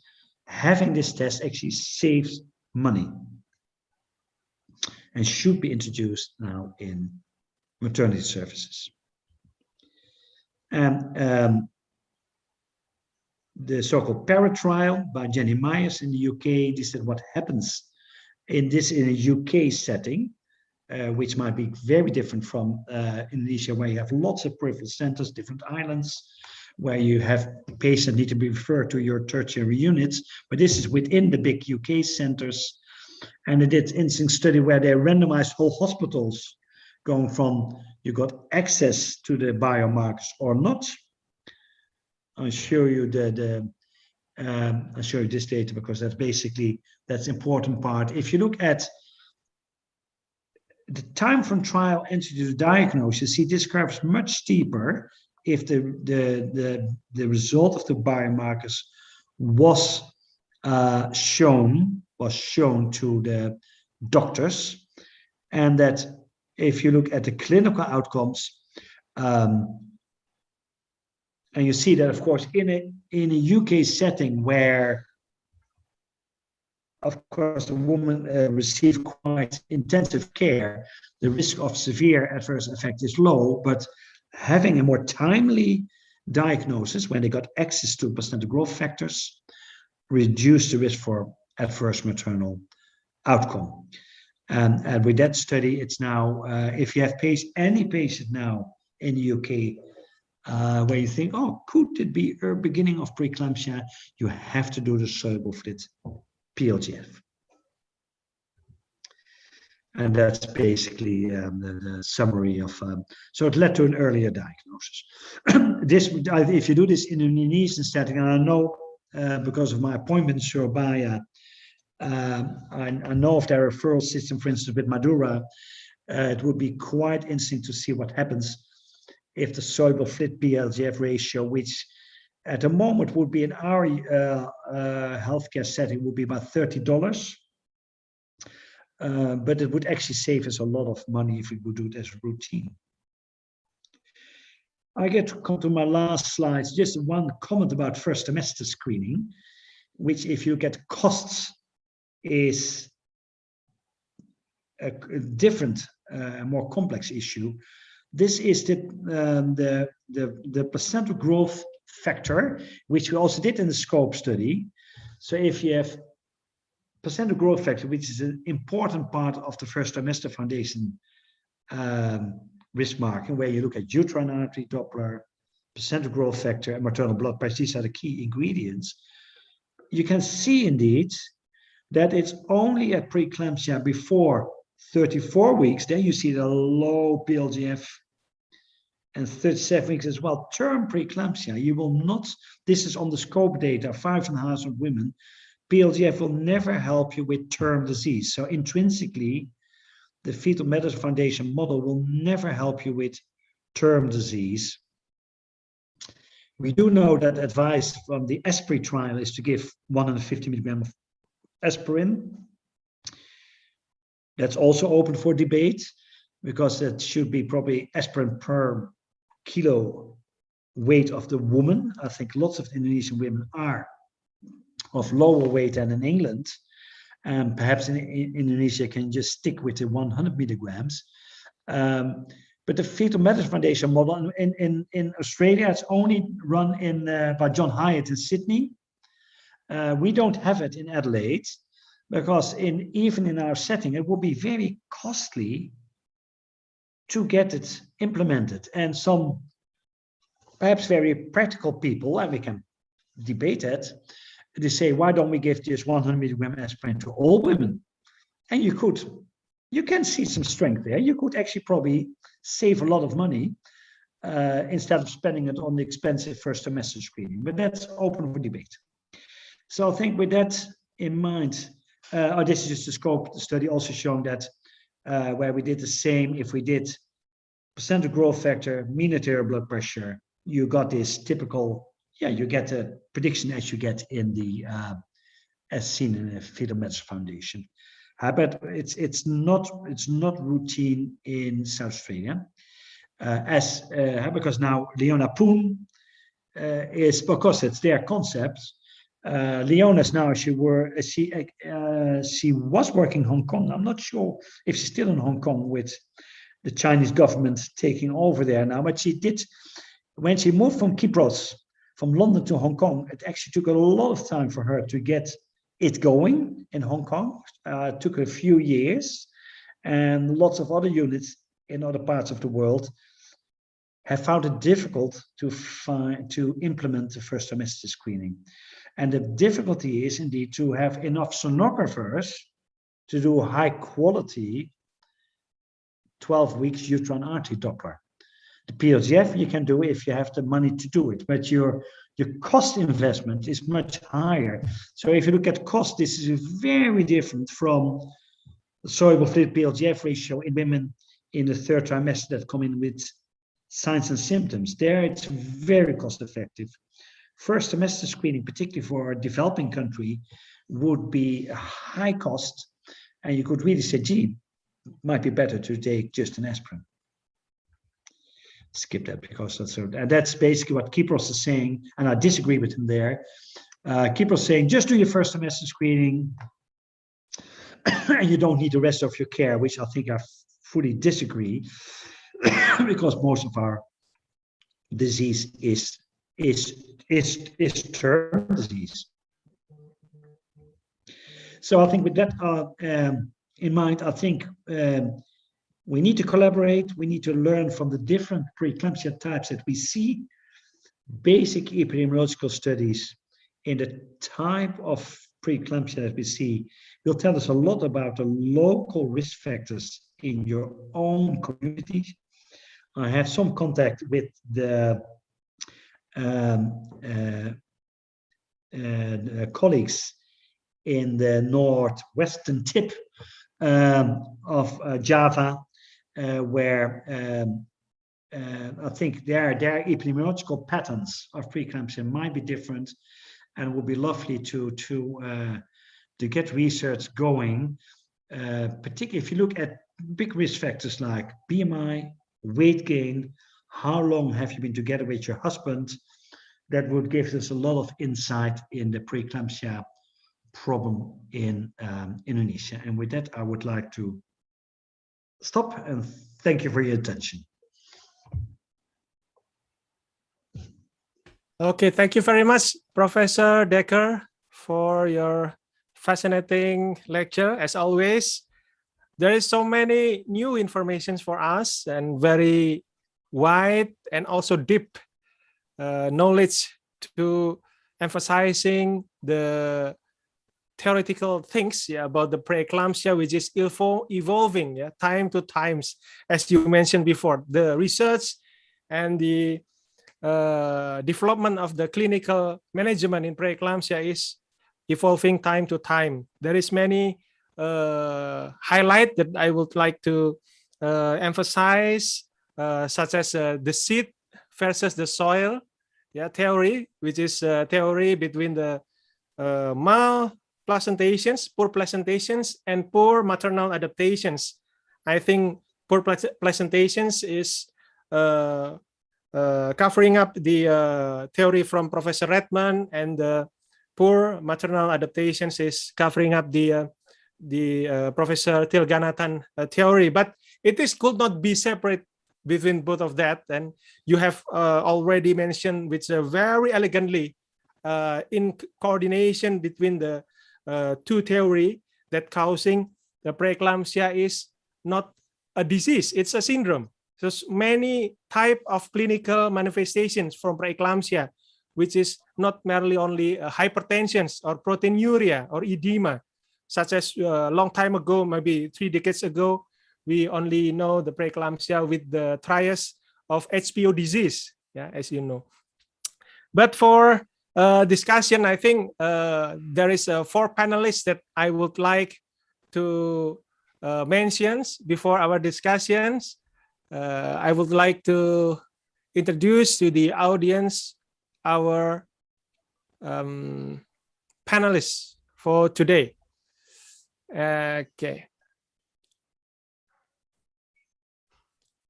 The first one is our professor in maternal fetal medicines of Faculty of Medicine, 11 Maret University. She is one of the leading ladies fetomaternalists in Indonesia, as you already know. Yes, yeah. Yeah, she is. We call her she's the very queen. busy. She's the queen. Actually, she's very busy. Right now, she is at the district place, district territory, Kebumen. 11 Maret University wants to broaden the coverage of the educational places, not only in the big cities, but also in the district area. And she's now the secretary of the professor board, the professor board in 11 Maret University. She's also the vice director in 11 Maret University Hospital. And maybe I'm not mentioning all of this curriculum vitae, because due to the limitation of time. And the second, we have our head of department, obstetrics and gynecology department, 11 Maret University, Faculty of Medicine, and also Rumah Sakit Dr. Muardi Hospital, Dr. Eric Edwin Yuliantara. Dr. Eric Edwin. Dr. Eric Edwins is mainly now focusing on the postpartum hemorrhage management, especially of placenta accreta, and he's doing so much research and also collaborations research with the other centers in Indonesia. And the third one, Dr. Wisnu Prabowo. Dr. Wisnu Prabowo is our staff, clinical staff in Maternal Fetal Medicine Division, Obstetrics and Gynecology Department. He is also have a big involvement in managing the COVID-19 in pregnancy, especially for managing the concept on hospital and the maternal unit specifically for the COVID-19 in pregnancy. And the last one is also our young lady in maternal fetal medicine, Dr. Nutria. She is very involved in COVID-19 and pregnancy management in Muardi Hospital and also doing the research for the COVID-19 and pregnancy. So this is our distinguished four panelists for today for opening up our discussion. Maybe for the first occasions, we would like to hear from Professor Sri Sulistyowati to open up the discussion. Prof, please. Okay, thank you, Dr. Artery. Prof. Gus, we know about the preeclampsia is syncytial thromboblast stress. How does low aspirin work in there, and why not antioxidant first? And maybe the second question, we know most of cases of preeclampsia with COVID-19 infection cause high maternal mortality. Are these things related maybe about pathophysiology or to disease burden each other? Thank you, Prof. Gus. Thank you, Prof. Sri, for these questions. As you know, low-dose aspirin, and I had a long history for low-dose aspirin, of course. Nowadays, and when I did a study in the early 80s, we were not looking at that. Nowadays, we know that the low-dose aspirin only works for early onset preeclampsia. It does not work at all for term disease. It's interesting in itself that low-dose aspirin works for early onset preeclampsia, and Professor Fabricio in Sydney, he's in Melbourne, he has actually shown that low-dose aspirin has actually some effect on the beneficial effect on the cytotrophoblast invasion. So the old concept of prostacyclin thromboxane might have been completely wrong. It might be a pure placental effect. Your second part of the question is also good. Why not antioxidants? And I was one of the co-investigators of the study with vitamin C and E. And we more or less agree now that the vitamin C and E were probably not the correct antioxidants. The vitamin E that we used in the vitamin E study was clearly the wrong vitamin E. There's different types of vitamin E, as you will be aware. So I think we probably have to look at some more of the natural endogenous antioxidants. And there's some interest, for instance, now in effects of the pomegranate fruit, which has like a polyphenol with very broad antioxidant effect. People have done studies on chocolate, very dark chocolates, which has also that. I think so. We need to look at antioxidants again, but then we need to select a good antioxidant. So we need to talk to specialists in the field of free radicals to make sure that we don't repeat the same errors. I did hear from Dr. Adri and already from also Dr. Aldi in Surabaya that indeed you see now the very sick women with COVID and pregnancy. And as I mentioned earlier, I don't have any personal experience, but I can make the parallel with when we had the flu epidemic, the swine flu 8-9 years ago, we had similar things. We got women with systemic inflammation and severe preeclampsia, which I think fits with the inflammatory concept of causing inflammatory stress for the syncytial trophoblasts. So I'm not surprised. It would be if the university could spend the money, you could actually start to look at soluble FLT PLGF levels in patients with preeclampsia and COVID, and I would not be surprised if you would see extremely high levels of the soluble FLT. So I think you're on one hand, you're in a very sad setting with a lot of people and pregnant women that die, which is extremely sad. But it also gives you a very good research opening to see if you can learn about the pathophysiology of this combination. I think, and we cannot help you there because we don't see them. Okay. Yeah. Thank you, Kat. Is it enough, Prof. Sulis? Yeah. Is there any questions? Enough. Thank you very much. We are hoping that Thank you. Adding up the data from the lecture that has been given by Professor Decker, and maybe for the next panelist, Dr. Eric Edwin, our head of department, please, Dr. Eric Edwin. Yeah, thank you, Dr. Adri. Good afternoon, guys. How are you? Hello, Dr. Eric. I hardly did. I don't recognize you with your mask on. Yeah, we're still in pandemic, so I usually. Yeah, of course. Yeah. I'm at home at the moment, so that's easy. Yeah. Every I join with your lecture, it's very interesting. I have something new from you. Now you tell us about that preeclampsia is not a disease anymore. Yeah. Last time we know that preeclampsia is a disease of theory. That's I know. So I learned some theory that support of preeclampsia, like maladaptation theory, amyogenic imbalance, so inflammation theory, and the others. So I wonder. That's all pathophysiology, yeah, of recognizing of role inflammation of theory, oxidative stress, amyogenic imbalance.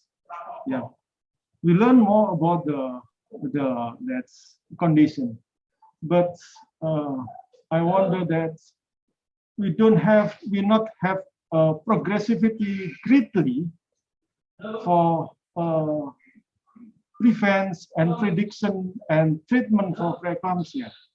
So now you tell us about the preeclampsia. It's not a disease, but it's a syndrome. As a maternal syndrome, maybe is there any different pathophysiology, yeah, that can provide clinically to prevention or to predict or to treatment of the preeclampsia? That's my question. Thank you, guys. Yeah, Dr. Eric, good to see you, and hopefully next time we meet you are without a mask. That would be lovely, and that we all have this COVID behind us. Now, I think you in your question you more or less summarized my lecture, that indeed that the preeclampsia that we see in different parts of the world, yes, it's the syndrome, the maternal syndrome is there, but you will see different risk factors in different parts of the world.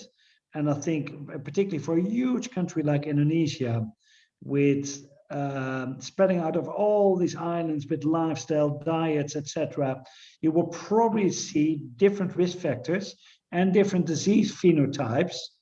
So there will be, I don't think, and again, Professor Redmond was the first who said that there will be not one single predictor for all preeclampsia. It would be similar saying we have one predictor for all preterm birth, which would also be ridiculous. Yeah, because they're completely different risk factors for different types of preterm birth. And we need to think about that in preeclampsia. We will find, and we are on that pathway, some predictors for the poor early placentation. And the question is, are we going to spend a lot of money on trying to copy Professor Nicolaitis there? And I'm not against, I respect his work, don't get me wrong. But I think I get concerned when he tells everywhere in the world, like, just implement my model and the problem is solved. I think that's too simplistic and would be highly costly. And would not solve the problems for many developing countries. So I think that, and for term disease, the disease starts much later. So you can only, with proper antenatal care, I think there, in my opinion, there will be a future for the androgenic markers done, for instance, at 28 weeks and 34 weeks. I'm working now with other university in South Australia that have now a very cheap methodology where you just do with a simple finger prick with one drop. They can measure soluble FLIT PLGF, and the cost will probably be about $1. Now that would be a big breakthrough. Then you can just say, okay, I do it. You might spend it at the first trimester. You might also say do it at 28 weeks and 34 weeks to predict a future disease. As I mentioned, I'm quite excited by that we start to realize now that nutrition, weight gain, the quality of your nutrition is so important in preventing term disease. So I think it goes back almost to what Professor Sri said. If we have a healthy nutrition with lots of antioxidants and probably limited weight gain, we probably see much less term disease. Yeah, but there will be different predictors and different preventative factors. Thank you. Okay, thank you. Professor Dekker, just to sharpening up the Dr. Eric's questions. So as were mentioned before, the low-dose aspirins will work on the early onset preeclampsia. It's more likely to work in the early onset preeclampsia, which is, as your slides also shown us, that the predictions on the spiral artery remodeling failure, which is shown by the ultrasonographic features of the uterine arteries, only working in 19% cases. Yeah, 19% cases. One in five. Yeah, one in five. But I now interesting and teasing by your lecture how we are diagnosing the late onset preeclampsia, whether we know after the theory of the syncytial trophoblastic stress in 30 until 32 weeks of gestational age, we can see there is a abnormally stress on syncytial trophoblasts, and we intervened on that time of period, the 32 weeks of gestational age, maybe with antioxidant. But why the antioxidant research until now on preeclampsia don't show a happy result until now? Yeah, that's maybe that's Dr. Ari, that is to some extent the same question of Professor Sri, of course. I think we went for the wrong antioxidants, and particularly, and some of, I think Professor Mosi in Bandung is looking at some specific Indonesian antioxidants, and I cannot remember the herbal ingredient that he had in mind. Garlic, Professor Mosi is garlic. Could be, but I think it would be very interesting to look at some of the nutritional data from Indonesia with its own vegetation and fruits, whether or not there are specific natural antioxidants that would actually be effective, but that needs all to be trialed. Simple vitamin C and vitamin E did not work. That was clear. Thank you, Professor. Maybe for next, our panelists, the third panelist, Dr. Wisnu Prabowo, time is yours, please. Yeah. Thank you, Dr. Adri. Nice to meet you, Professor Decker. Nice to meet you. I'm Wisnu. About your lecture, as that's interesting lecture. But I want to ask about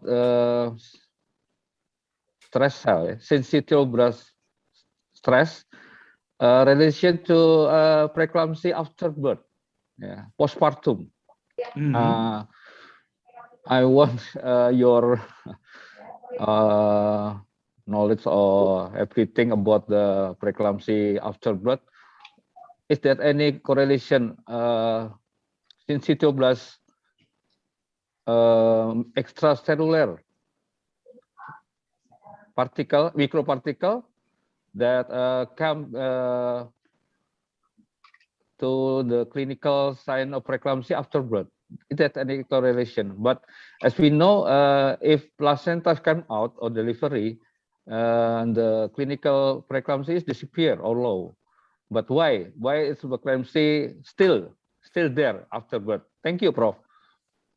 Thank you, Dr. Wisnu, and that's a very good question. And I can tell you, I asked the same question to Professor Redman because I was also intrigued. And we can only speculate. He made the point that, of course, during labor, where you definitely have ischemia reperfusion with every contraction, you get this huge burst probably of high levels of soluble fluid. So you can easily understand why a woman would get sick during labor or early postpartum. But also Professor Redman agrees that we all have seen patients that were really normotensive at birth and then got sick 2 days later, which is, of course, now you might have seen there has been small studies published, I think about 10 years ago, where they did a quite aggressive curettage in preeclamptic patients to scrape out the decidua with the remaining cytotrophoblasts. That was the idea. And they did report in some small cohorts an improvement. As far as I know, but you can correct me if I'm wrong, they never did anything like a proper trial.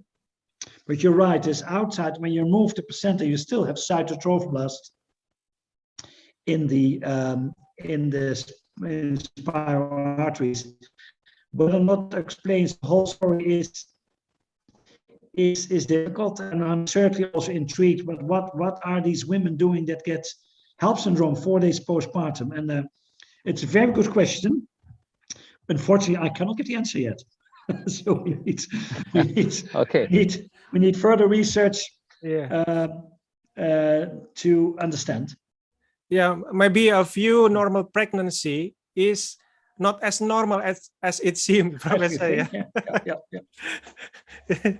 Something's happening, but we are still doing research and to know what is exactly is happening. The postpartum eclampsia.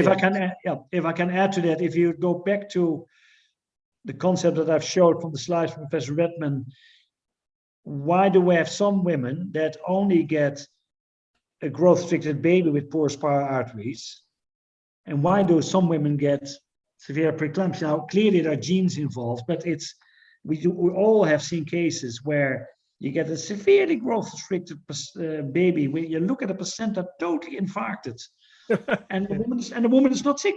Yeah. So I think that clearly, as Dr. Ali is saying, and Dr. Eric is saying, there is still a lot of hypotheses are unanswered and will require further research. Even young people like Dr. Ali will have research till they get to my age. Yeah. Okay. Thank you, Prof. Thank you, Dr. Decker.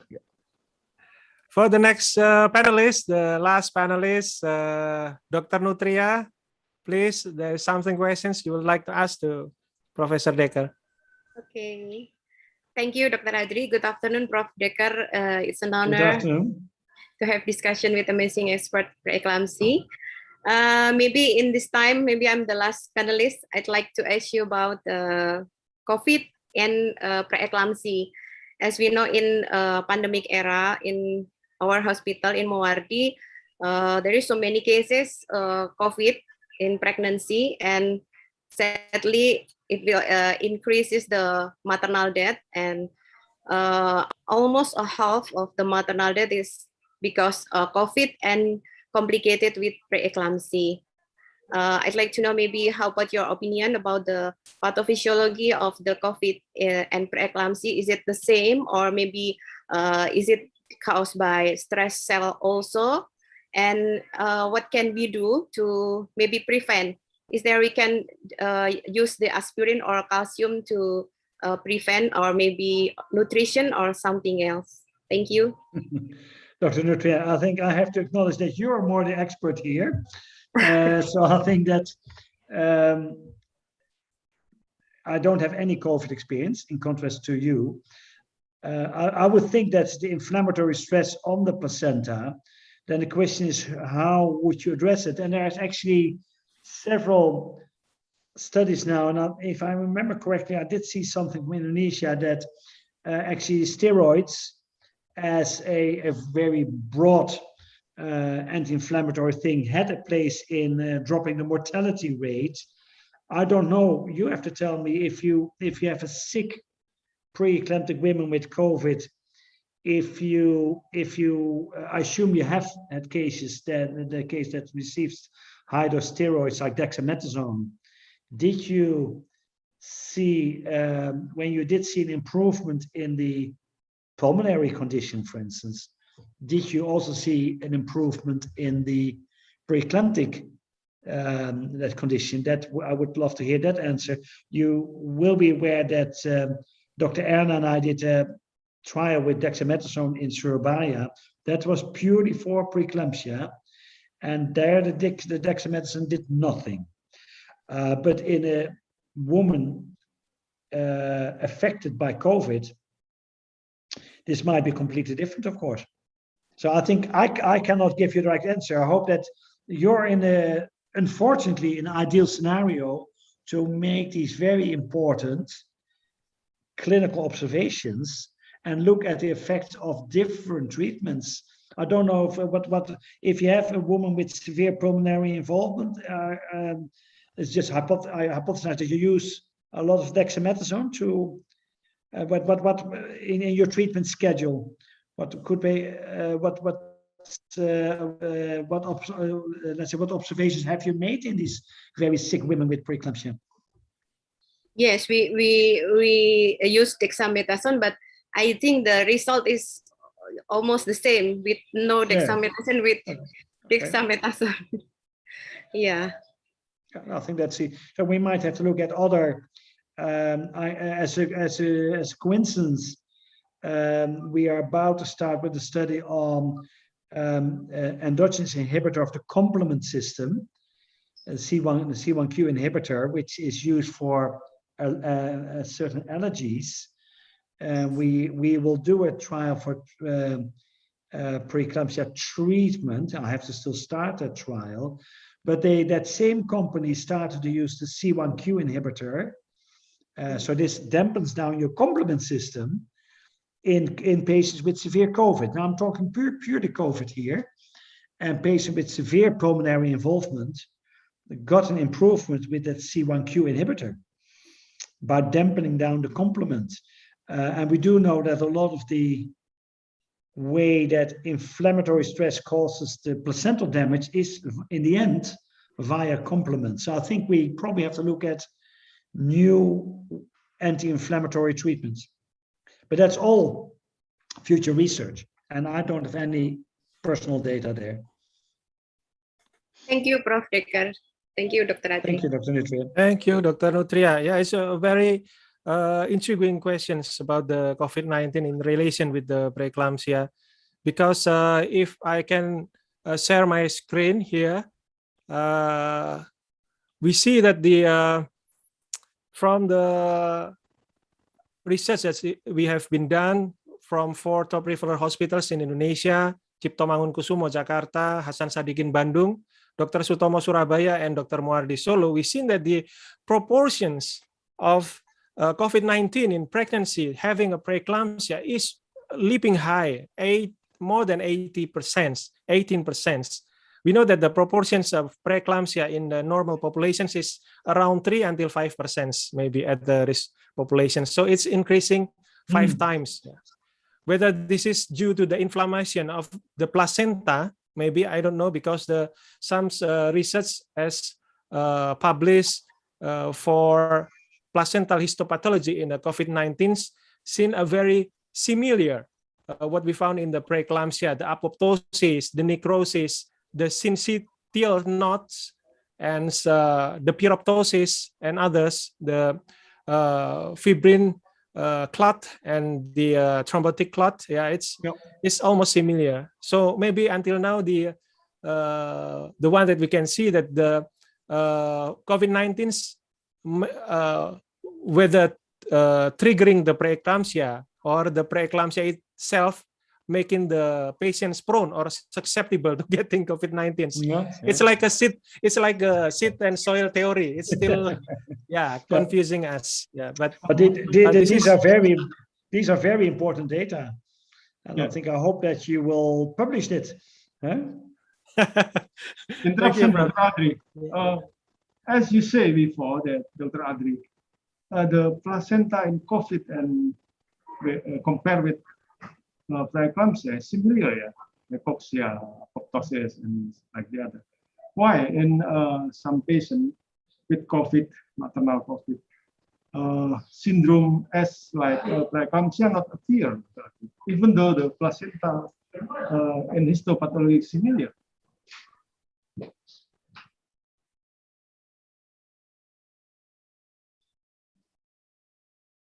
Yeah, maybe Gus, would you like to answer that?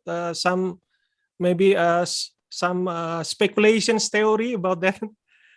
So I missed that key part of Dr. Eric's question. Can you repeat that, Dr. Eric?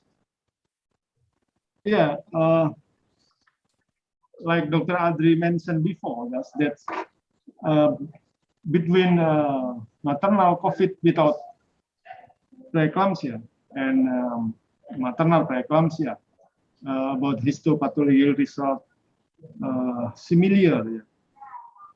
We found hypoxia, ischemic in placenta, but in some patients with maternal COVID, why the clinical manifestation of preeclampsia not appear, like hypertension and the other?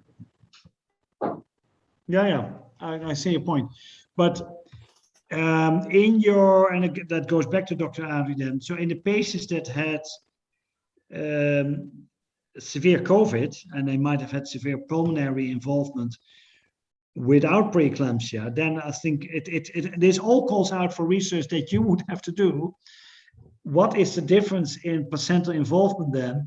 And I would really encourage you, and it will cost you a bit, but you would have huge impact with publications to say, I have patients with preeclampsia without COVID, do the biomarkers, the soluble fluid PLGF. I have preeclampsia with COVID, and then you do get your histology, and I have severe COVID with pulmonary involvement without preeclampsia, and look at, ideally you would look at inflammatory markers as well. You look at your TNF and IL-6, etc., and soluble fluid and PLGF to basically to answer your question. So why is it indeed why you would have a woman that's very sick, COVID, but she does not get preeclampsia? And I agree with you. That is if you have major systemic inflammation, why is the placenta affected there? I don't know if Dr. Adri has looked at histology in severe COVID patients without preeclampsia. That would be very fascinating. Thank you, Prof. Dekker, and thank you, Dr. Eriks. It's a very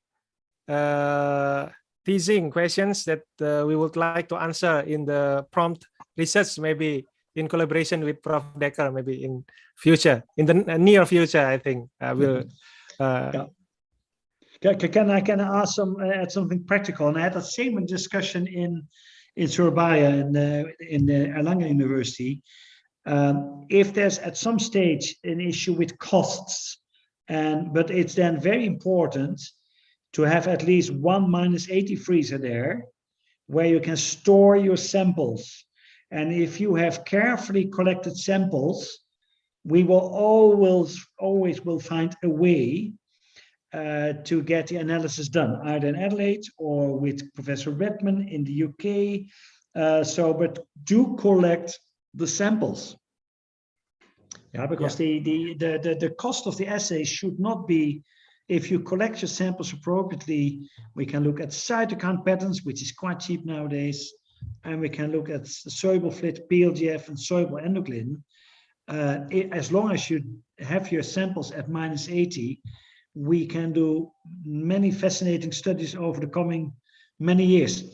Yeah, but you need to have the samples. Yeah.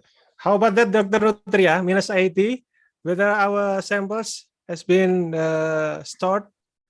Yeah, we collect sample, Prof, but maybe not under 80. I need -80. Yeah, -80. Maybe not that much. Yeah, not until -80.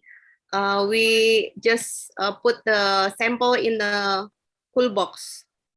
Yeah, but I know, and I think I had a discussion in Surabaya as well, and they're together with, I think that together with their intensive care, if I remember, and I'm not sure, they did buy at least one -80 freezer, and the -80 freezers they're not cheap, but if you buy them as an institute, that's the investment that one needs to do. I think they got a -80 freezer.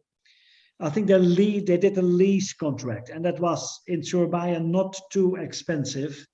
And I think we also lease our -80 freezers. And I think at some stage you will have to do a bit of investment to do the proper studies, because you're having a very tragic but very unique position that you can study preeclampsia with COVID and COVID alone, and that will teach us a lot about these diseases, and hopefully will help us to provide better patient care. Thank you very much, Professor. Thank you very much. Yeah, we will working on that. Then Dr. Nutria maybe will arrange for that. Everything is within Dr. Nutria reach will be okay. Okay, thank you very much for all of our panelists. But I think there is still someone that want to ask questions, maybe from our alumnus, maybe would like to ask questions. Dr. Aji? Yeah, Dr. Adri, thank you. Thanks to Prof. Dekker, panelist and moderator. Thanks to give a great lecture. I have some question about preeclampsia and COVID-19. Okay, Dr. Adri, yeah? Some question, please. Maybe. Yeah, just please. Okay. Number one, Prof. Dekker, how to differentiate, how to be screened pregnant woman with severe COVID-19 may develop preeclampsia-like syndrome that can be distinguished atau membedakan from the true preeclampsia by assessment, maybe PLGF or LDH or the other. And number two, Prof, I have question newly para 30 weeks of gestational with an interpretation of fetal weight is 1.5 kilogram and currently experience COVID-19 with positive PCR. If the COVID condition get worse, is there a place for termination? Now, when pregnancy with COVID-19 must be terminated, and what gestational age we can terminate the pregnancy? And we know preeclampsia can be terminated if pregnant woman have complication. And how about COVID-19? Number three, Dr. Adri, Prof, is there a connection with COVID-19 causing prematurity, or is it because we were terminated due to the complication? And last question, Prof. Dekker, the prophet therapy to prevent abortion, stillbirth, or prematurity in pregnancy with COVID-19? I think that's Dr. Adri, and thank you, Prof. and Doctor, give the best lecture in this day. Thank you, Doc, Prof. Thank you, Dr. Sigit, for your question. You asked me all questions that I hope you asked for the whole panel, because I mentioned now several times that I've never seen a pregnant COVID patient, so I don't have personal experience at all. I think at a level, if you have, it would be quite, that's a hypothesis. I think it would be very difficult if you would have a very sick patient with early onset preeclampsia, or a very sick patient with early onset preeclampsia and COVID at the level of biomarkers. It could be that the biomarkers are even much higher. I'm just thinking of data from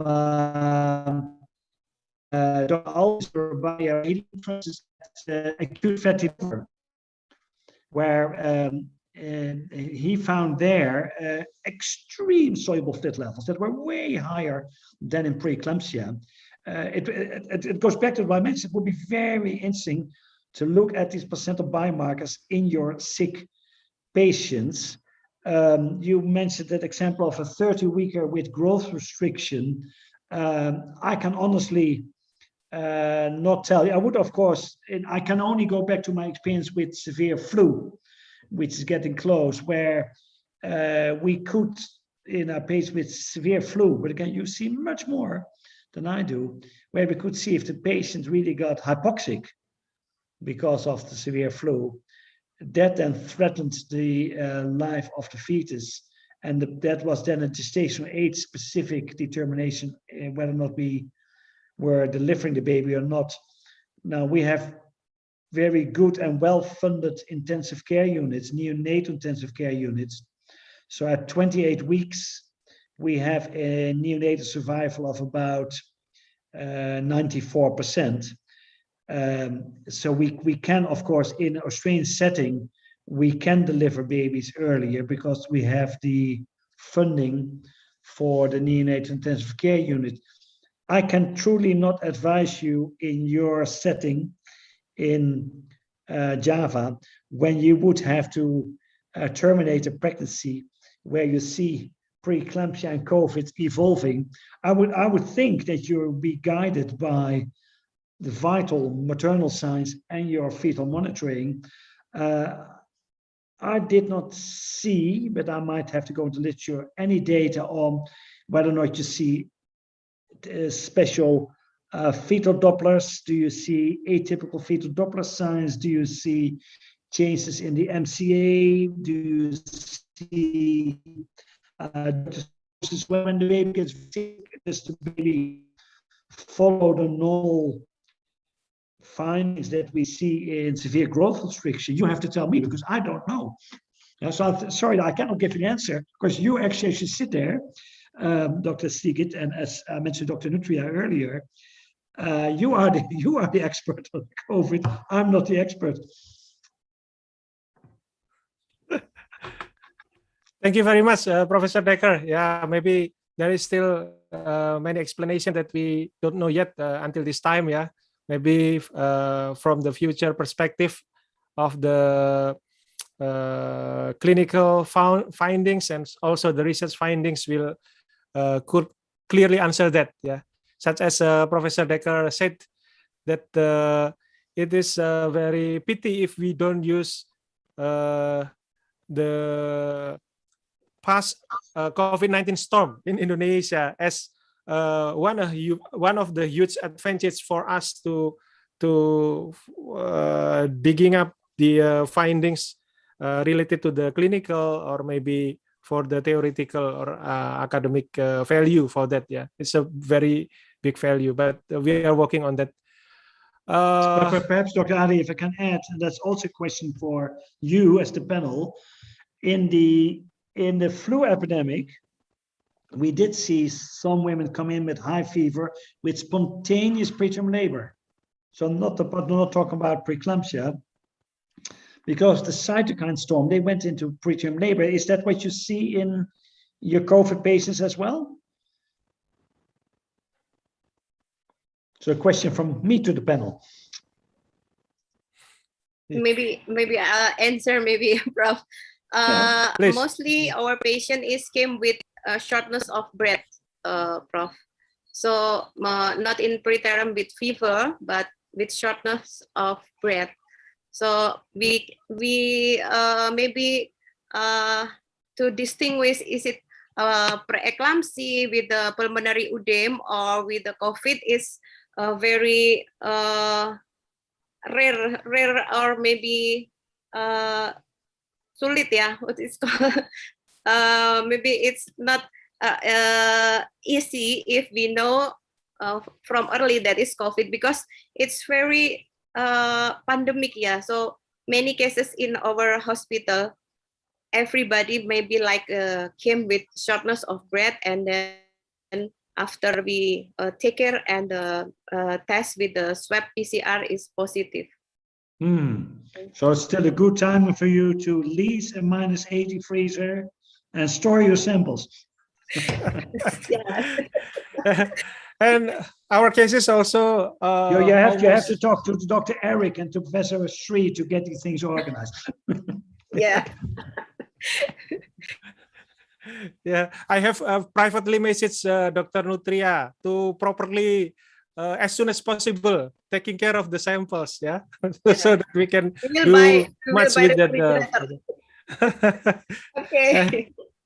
So, and we also see that our cases, not only in Solo, but also in Surabaya, on Jakarta, and on Bandung, came with the COVID-19 in pregnancy is near to term, Professor. It's the average of the gestational age is 36, 37. So it's near to term. So, and the 91.9% is delivered. Yeah, 91.9% is delivered. So that's also still what is stimulating our mind to think why at the more early in the pregnancy, pregnant women is harder to get the COVID-19s instead of getting it near to term. So maybe there is some immunological phenomenon that causing the COVID-19.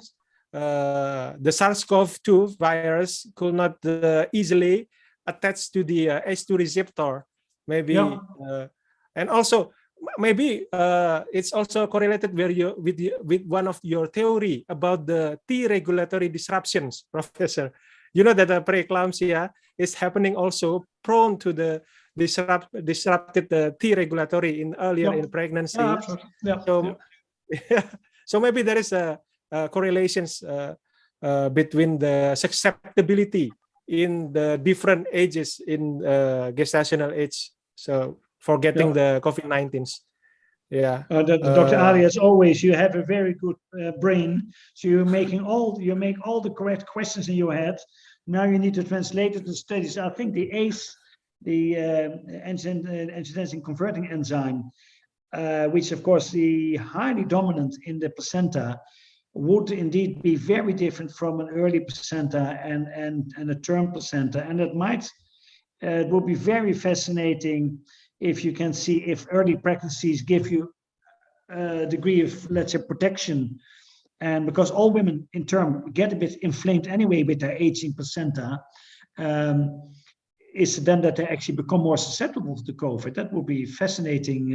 And that would be quite different indeed if you compare COVID with the flu, because the COVID has indeed the ACE to get into the cell. And that's very different from flu, of course. Yeah. Thank you, Professor. Maybe we are sorry because the time is running out, but I see that our alumnus, the chairpersons of the Alumni Society, Dr. Agung Wicaksono, is raising hand. Maybe the last question from the Dr. Agung Wicaksono before we are closing and wrapping up the discussion. Dr. Agung, please. Okay, thank you very much, Dr. Adri. Thank you very much to the organizer of this important meeting, especially Dr. Adrianes Bahnas, for inviting me and for giving me the opportunity to address a question. It was a tremendous lecture by Professor Gus Dekker, very useful for us clinicians in Indonesia. It was, I know Professor Gus Dekker has become a colleague of us, Indonesian Society of Obstetricians and Gynecologists, for quite a long time, especially in Surabaya. Thank you very much, Professor.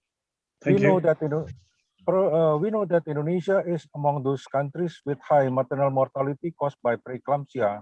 My question is, since it is so deadly and the definitive management, in my opinion, for preeclampsia is delivery, then we hope the progress will decline significantly.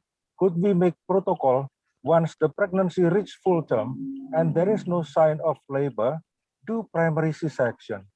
Instead of inducing labor that may be failed and takes longer the delivery time. No matter the condition of the mother, even though the maternal condition is stable, because we know the condition can worsen in any time, as it said, like lightning, eclampsia. Or is there any scoring system that is so easy to use that can help us pinpoint what is the best modality to manage preeclampsia at some patients, so that we can lower the maternal mortality and maternal morbidity caused by preeclampsia? I beg your pardon, sir. I am not trying to simplify things. Thank you very much. Thank you, Dr. Agung. So you talk about, and when you talk about the mode of delivery, you talk about only in preeclamptic patients you're talking about. Yes. In the classical teaching, we would typically say that preeclampsia in itself, particularly term disease, is not an indication for cesarean section in a controlled environment. If you have the capacity to look after the woman and you have proper antihypertensives and magnesium, the risk for eclampsia, we would argue in a setting in a tertiary hospital in Western countries, and which is quite similar to the big, quite excellent units in Indonesia, then you can prevent the eclampsia, most of your eclamptic cases. And I've been to Surabaya many times. If I look at the women that died in Surabaya, were mostly women that arrived in the hospital in a terrible condition. So I think I can, if you are in a small hospital in Indonesia and you don't have the manpower to look after a sick preeclamptic woman close to term, and you don't have the facilities to do proper fetal monitoring, more prolonged maternal monitoring. But I agree with you, cesarean section is quicker. Then the question would be indeed for term severe disease in a small unit, understaffed, perhaps small regional hospital, would it be safer for them to do a cesarean section? That would be a very important question. I would think in the tertiary units that I've seen in Solo and Yogyakarta and Bandung and Surabaya, you really have the capacity to treat preeclampsia with antihypertensive drugs and magnesium, where you can prevent eclampsia. So I would not like to see, if you're well staffed and well equipped, you can try to achieve a vaginal birth, which in most cases is highly successful. But I think it's indeed, and it's a very important question for the small units that I've seen in particularly Madura and also to the far east of Java, where very poorly staffed, and you get a sick woman that's even too sick to transport. Is it not better than to do a cesarean section? And you could be right. That would be a whole trial in itself. Thank you very much, Professor. Thank you. Thank you very much, Dr. Agung, and thank you very much, Professor Dekker. Yeah, because our time is running out, even though there is still many questions, actually, Professor. If you don't mind, maybe we are going to collect all the questions and maybe we can answer it later on to all of the audience that is asking. So the audience is not the disappointed with not being answered, because there is so many good questions here that we cannot all discuss it in the discussions because our limitations on time. So just for wrapping up this wonderful and enlightening Universitas 11 Maret World Class University International Lecture with the topics of pregnancy, preeclampsia, and COVID-19, which has been fascinatingly speech by our international lecturer, Professor Gustav Albert Dekker. Thank you very much, Prof. And also has been wonderfully discussed with our panelists, Professor Sri Sulistyawati, Dr. Eric Edwin Yuliantara, Dr. Wisnu Prabowo, and Dr. Nutria Anggreni, which has been a very fruitful discussion. Yeah, and it has been enlightening us to do more research and educations regarding the maternal fetal medicine science, especially for preeclampsia and COVID-19. And as a wise man said, that the good teachers explains and demonstrates, but the great teachers is inspiring. And you are always inspiring, Professor Dekker. Thank you very much. Yeah. Yeah, we are hoping. I hope and pray you all stay safe with the COVID, and that your local pandemic will fade away over the coming weeks, because we feel very sad for what's happening in Indonesia.